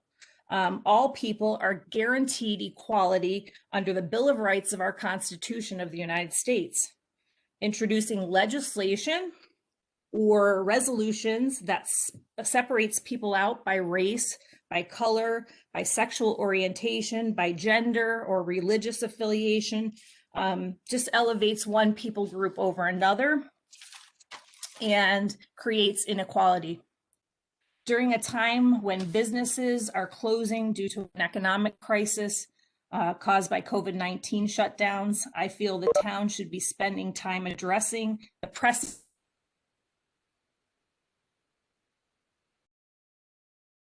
bickering over language of a resolution, which should, or a resolution or a committee that should, the resolution under the Constitution for all people. I hope that all members of this council will recognize the slippery slope that at a town level or even at a state level before we continue down this path. As a woman, I would never support legislation that gives privileges to one specific people group over another, myself included. And I don't believe that supporting one people group in the guise of promoting equity or promoting equality, creating equity or promoting equality is the way we should be going at a governmental level. It should never be in government. Thank you, Sue. Do me a favor. Can you please put your name and address into the record? Susan Zabahansky, 28 Working Street in Plantsville. I'm also going to, if I can, Paul, I think I'm going to provide the link for the information on the bills. Is that okay? Yep, and I plan to read them. Record? I plan to read them into the record later on tonight. Okay, Thank you. You can send them to the council or put them in the text chat. Okay, so I'll. Thanks. Okay, and I will also be sending my statement that I made today to all the council members because I don't want it to be misconstrued or twisted. Thank you. Thank you, Madam Chair. If it's okay, I think unless somebody else sees it, I don't see anybody else who wants to speak that's on the computer. But I think now would be a good time to see if there's any call-in members from the community who would like to speak if they called in on their phone. In order to speak, you'll need to press *6 to unmute yourself now. So if you're a call-in and would like to speak, please state your name and address for the record by pressing *6 now, and you'll have 5 minutes. Hi, everyone. This is Mary DeCrose. Hi, Mary. Hi, how are you? Long meeting, lots to think about. But 287 Wedgwood Road, also the executive director of SOCA. And I just want to really tell everyone what a wonderful opportunity that Southington has to be part of the MLK mural project. We are one of 39 towns, cities in the whole state that will be able, with a professional artist, to portray Martin Luther King's his message. And not only is it just a mural, but this young man, Matt Conway, who has had Rise Up for the last 6 years, has done a lot of work in the Hartford area. And his heart is just in the right place, which is to gather community together so that we can solve our divisions and we can solve what we have against each other. I think a lot of what's been said tonight, because we're trying so hard to make a difference, to take a step forward, and so things happen, and people express their opinions. But I just want to express that this project has the potential to pull us together like nothing ever has. We can pull the schools in, we can pull in all kinds of speakers, and just really take another step forward for Southington to unify us and to bring us to a better place. Thank you. Thank you very much, Mary, for coming. We look forward to learning more about this program. Okay. Is there anybody else who is on the phone that would like to speak during public communication? Now's the time to press *6 and state your name and address for the record.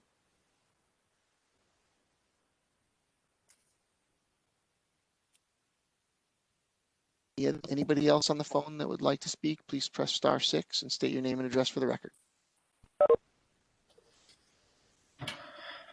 Okay, Madam Chair, I think that wraps up the public information session. Thank you, Public everybody. communications. It was a very informative session, the public communication tonight, and I appreciate everyone's thoughts, whether on one side or the other. I appreciate that. Let's move right into old business. We have stuff to do. We also have executive session. So let's move along. Old business, item A, action on the report of the Board of Finance. May I have a motion? So moved, Madam Chair. Mike Del Santo. I'll second. Second with Tom Lombardi. Is there any discussion on it? Any additions or deletions?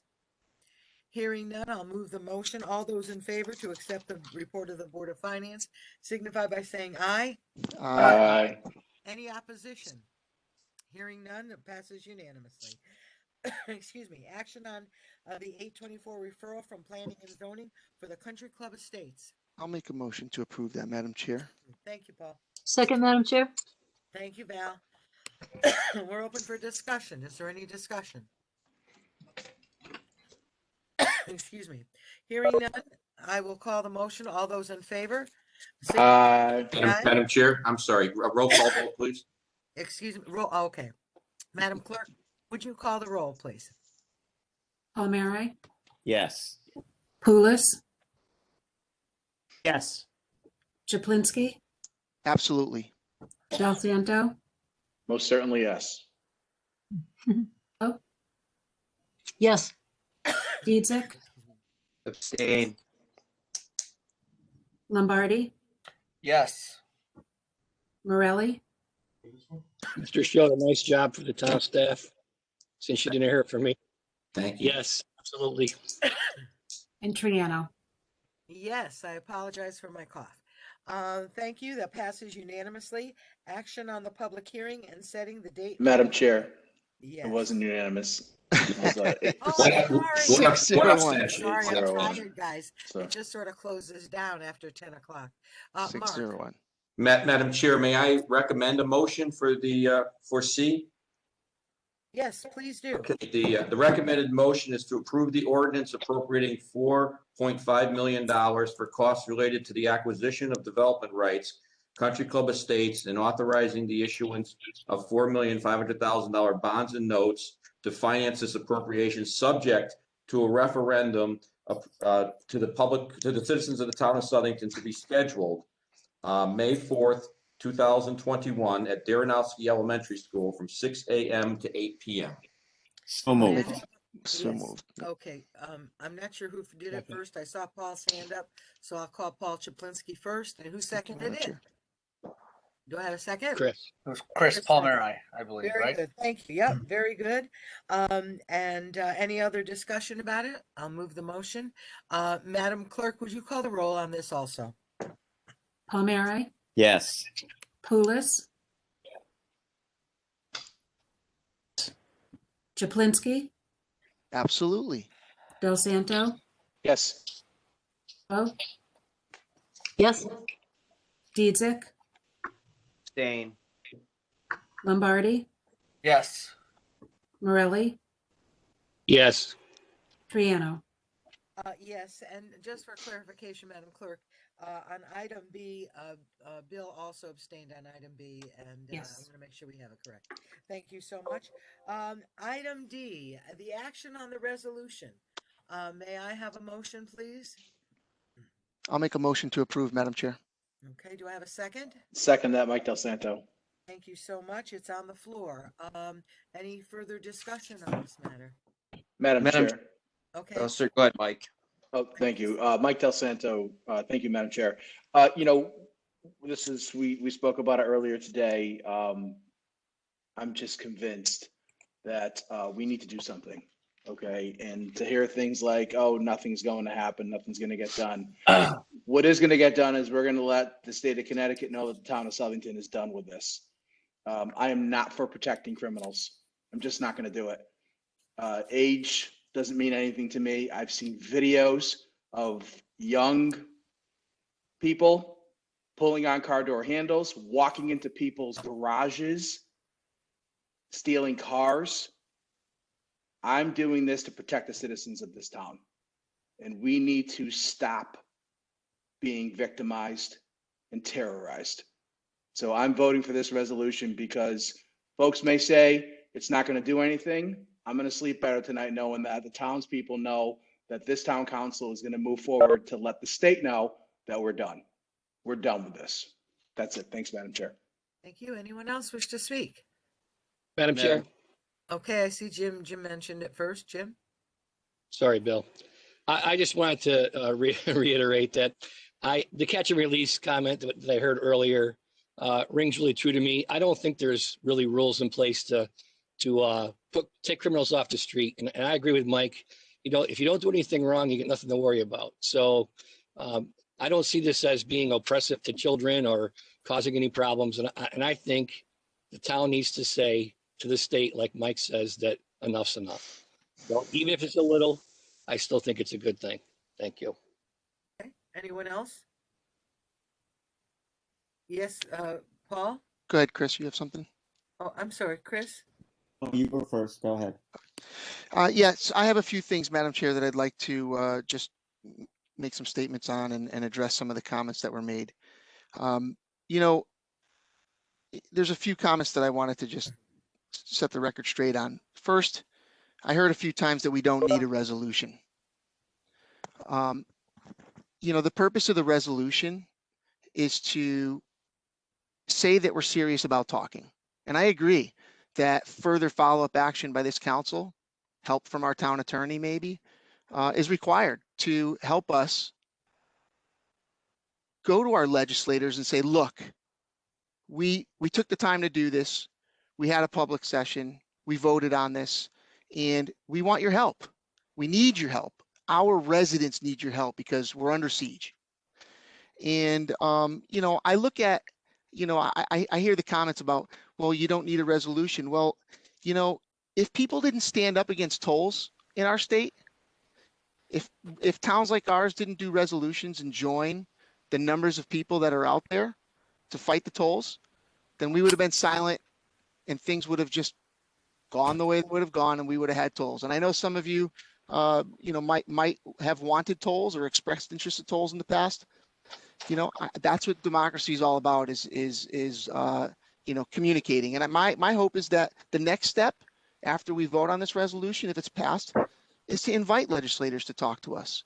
to have some workshops. What are their plans to address this situation? I love the gentleman who came out and said we should have a goal. What's the goal? What's the time frame? Let's set a time for us, challenge us to work with our neighboring communities and our legislators to make some change. Number two, I was shocked, and I've heard this before. You know, it's okay. It's not okay to come here and say that victim blaming is the answer. You know, I can't accept that I should have to accept somebody coming on my property and coming to my house and pulling on my car doors. I shouldn't have to accept that. This is America. Nobody belongs on my property. Nobody, unless they have my permission. So, yeah, I do think that I should be able to have my car in my driveway with my keys in my driveway and my wife's purse in her car if she prefers to do that. And no one has the right to come take it. And they should pay a penalty if they do. I heard somebody say this resolution has broad discretion and little accountability. I disagree. My comment is I think our current Connecticut state laws have broad discretion and little accountability for the people that are doing this in our communities. I mean, fourth thing, harsher punishments don't reduce crimes. I would say right now there's little crime, and our current legislature is proposing. I think Chris Murphy's one of them, proposing taking police officers out of our schools. That's a current legislation. I'm hearing people say we should hire police officers. Well, which is it? Do you want police officers or not want police officers? We have police officers in our schools, and they have the greatest relationships with the students in there. Our own Chris Murphy is proposing legislation to remove police officers from our schools when they're doing a great job. So I also took exception to somebody saying that all of these things in Southington are petty crimes. I'm sorry. Somebody coming to my house, going through my vehicles, stealing my family's personal property, and others in this community, that's not a petty crime. That's a felony. And guess what? A felon should have to have some consequences. And this resolution is about opening the dialogue to find out what's right. Nobody is sitting here saying that a 16-year-old or a 17-year-old needs to go to jail for the first time as a result of this resolution. Maybe that needs to happen once in a while. I don't know. I don't have all the answers. What I do know is that there's a lot of intelligent people out there who have identified weaknesses in our legislation. And I'm going to read them into the law, into the regulations, because I want people to know that there's also a number of proposals that are out there that are being ignored by the current majority in the Connecticut State Legislature. Why? SB 517, an act concerning juveniles charged with larceny involving theft of a motor vehicle. He is saying that. Can you please put yourself on mute? SB 529, an act concerning motor vehicle thefts committed by juveniles. SB 532, an act concerning juvenile justice policy and crimes committed by juveniles. SB 533, an act concerning motor vehicle thefts committed by juveniles. SB 534, an act concerning auto thefts by juvenile offenders. SB 537, an act repealing certain provisions of PA 20-1 of the July special session, also known as Police Accountability Bill, which, by the way, was passed under emergency orders. SB 775, an act revising Public Act 20-1 of the July special session, also known as the Police Accountability Act. HB 5362, an act concerning the automatic transfer of certain auto theft cases from juvenile court to the criminal docket and revising the statewide policy on police pursuits specific to property crimes. HB 5473, an act concerning additional methods and resources to deter juvenile thefts. It's not one person in Southington. It's not one town. It's multiple towns. It's multiple people. It's multiple educated people who know that we have a problem with our legislation. This resolution is not the be-all, end-all. It's not to say that we have all the answers. It's to say that we know that there's problems and weaknesses and that we're consistently voicing our concern, just like everybody else is in all of these different bills that are out there for consideration. And it's time that we stand up and we support our residents and we do something to try to stem the tide. Thank you, Madam Chair.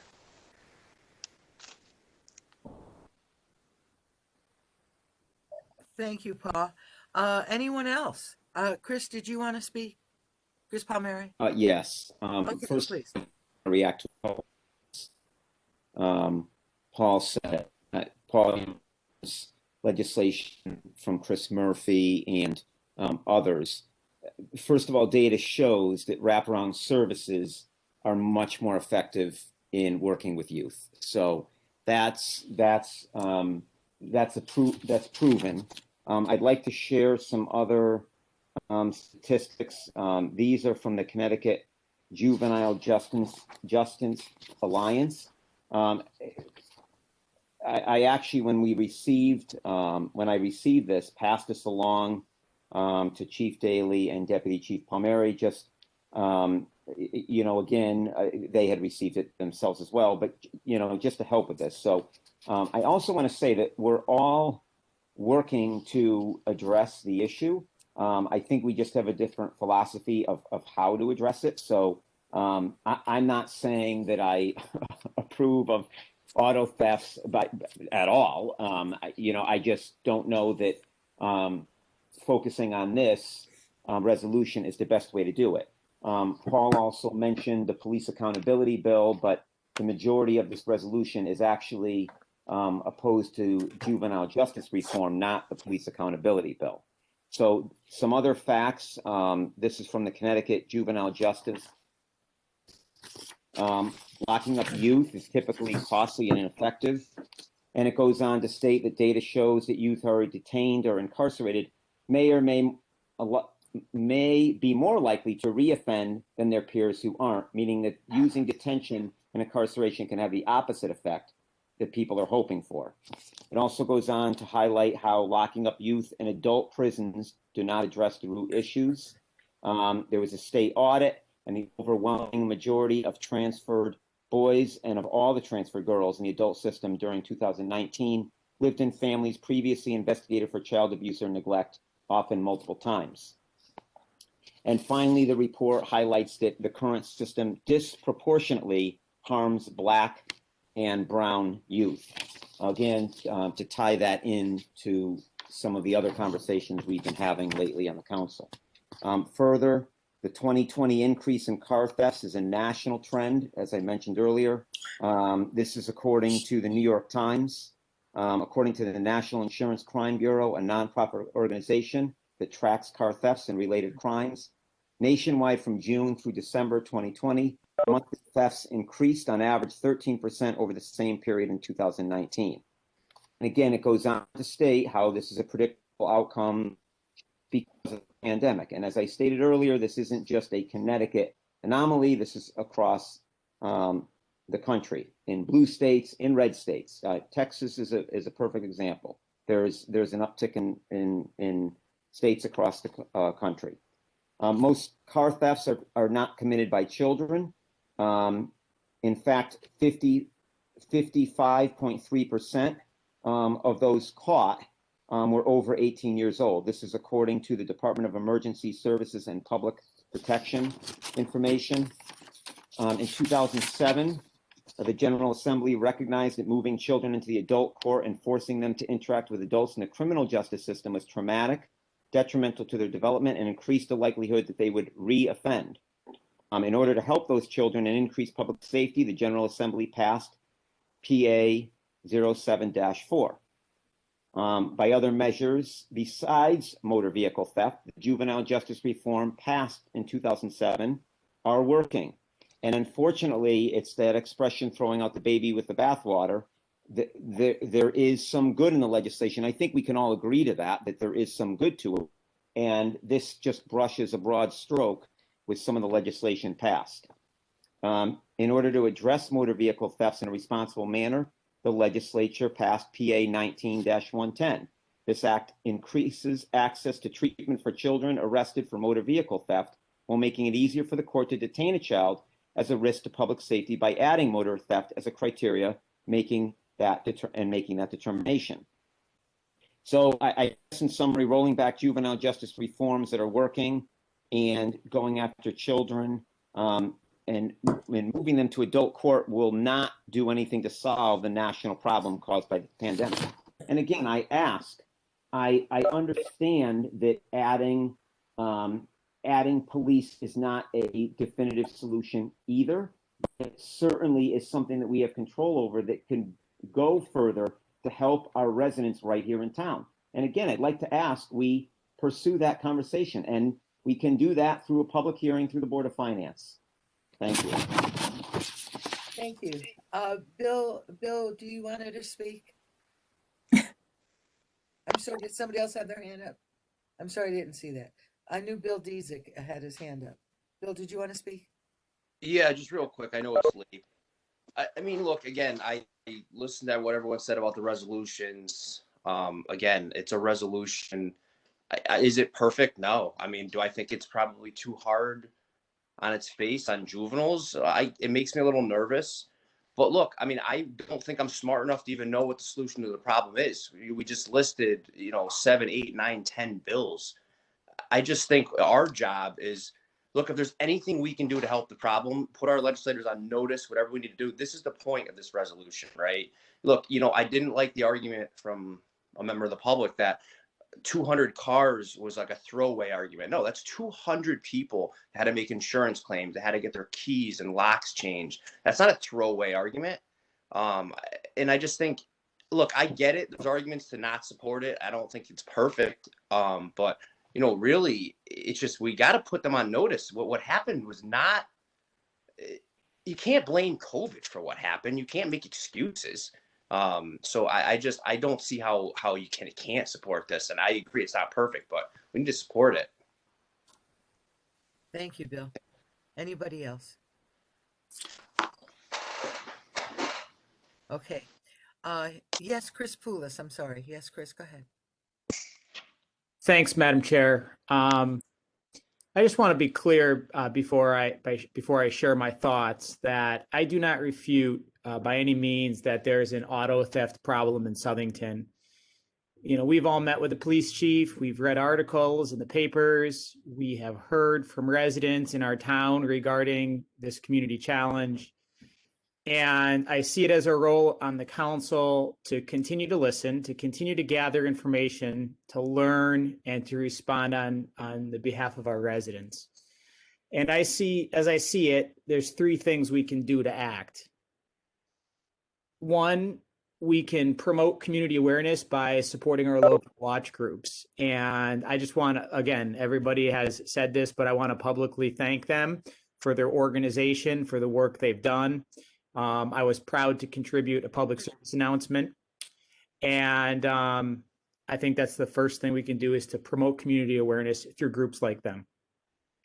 The second thing we can do is we can take action on this council within our jurisdiction to address the issue. I fully support Councilman Palmieri's suggestion for added police in this year's budget. This is within our purview, and I believe it would give our town additional resources to address this matter and challenge.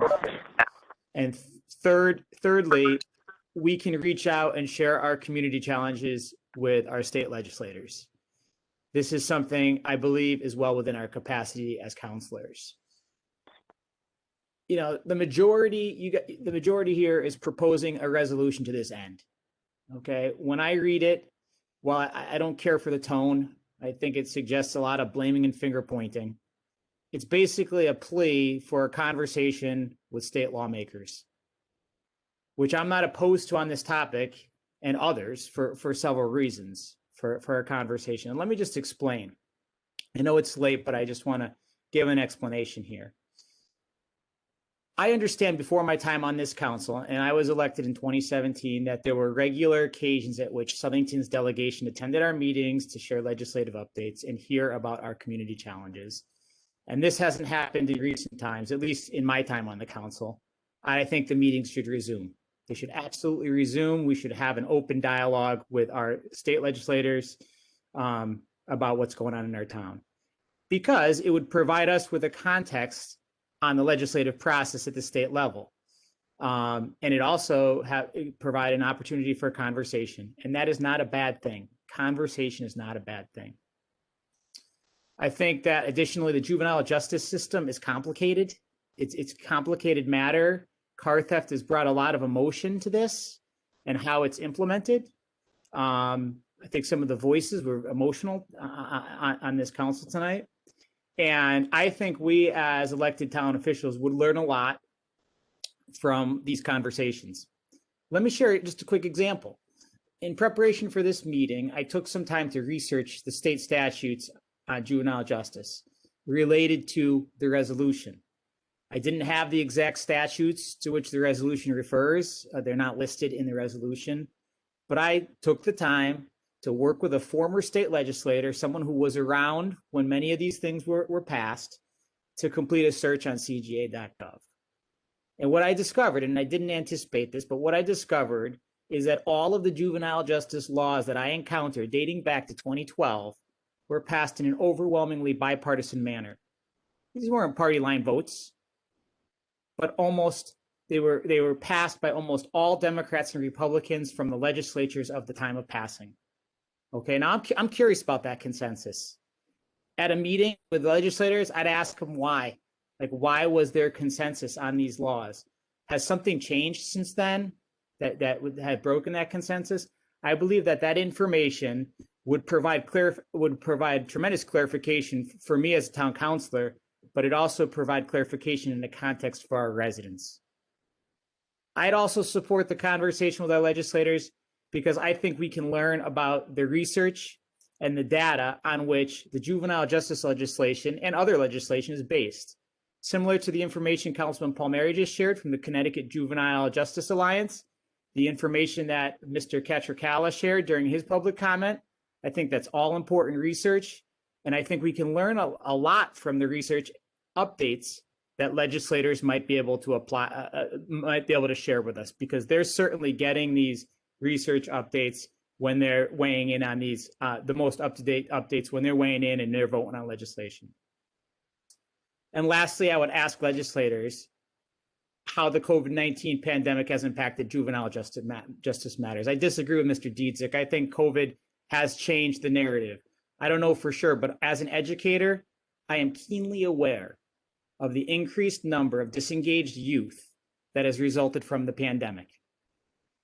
In a conversation without legislative delegation, with our legislative delegation, I believe that through a thoughtful conversation, we can learn a lot about the effects of COVID on state legislation, and it would allow us to accurately report back to our residents about this very complicated matter.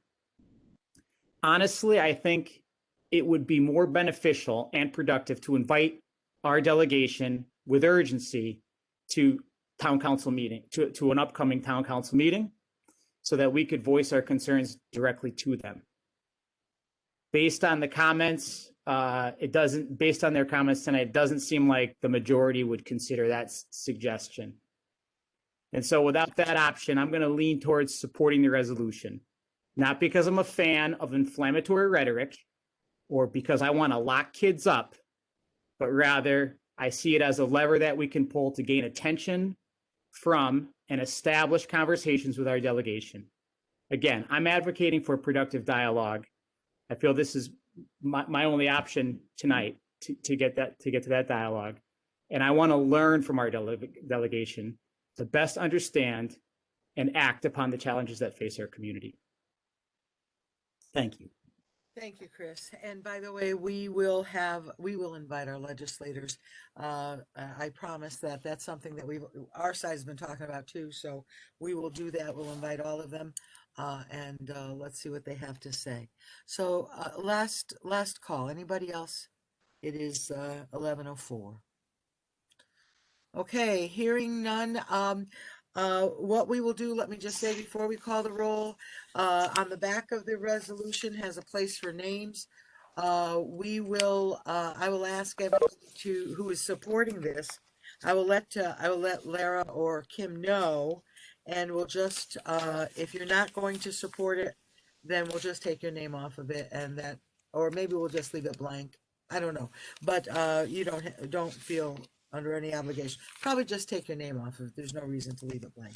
So, okay, hearing that, I'm going to call the roll. Madam Clerk, would you call the roll? Palmieri. Pulis. Again, I'm not a fan of inflammatory rhetoric or locking kids up, but I do think it's important to establish conversations. And for that reason, I'm voting yes. Chaplinsky. Yes. Del Santo. Yes. DiPaolo. No. Dietzick. Yes. Lombardi. Yes. Morelli. Yes. Triano. Yes. All right, thank you, everybody. Let's move it along here. Thank you for all your input. I know sometimes we just, okay. We have 2 appointments tonight. The first one is the ethics alternate. Oh, did I miss Val? Madam Chair, Tax refund. Tax refund.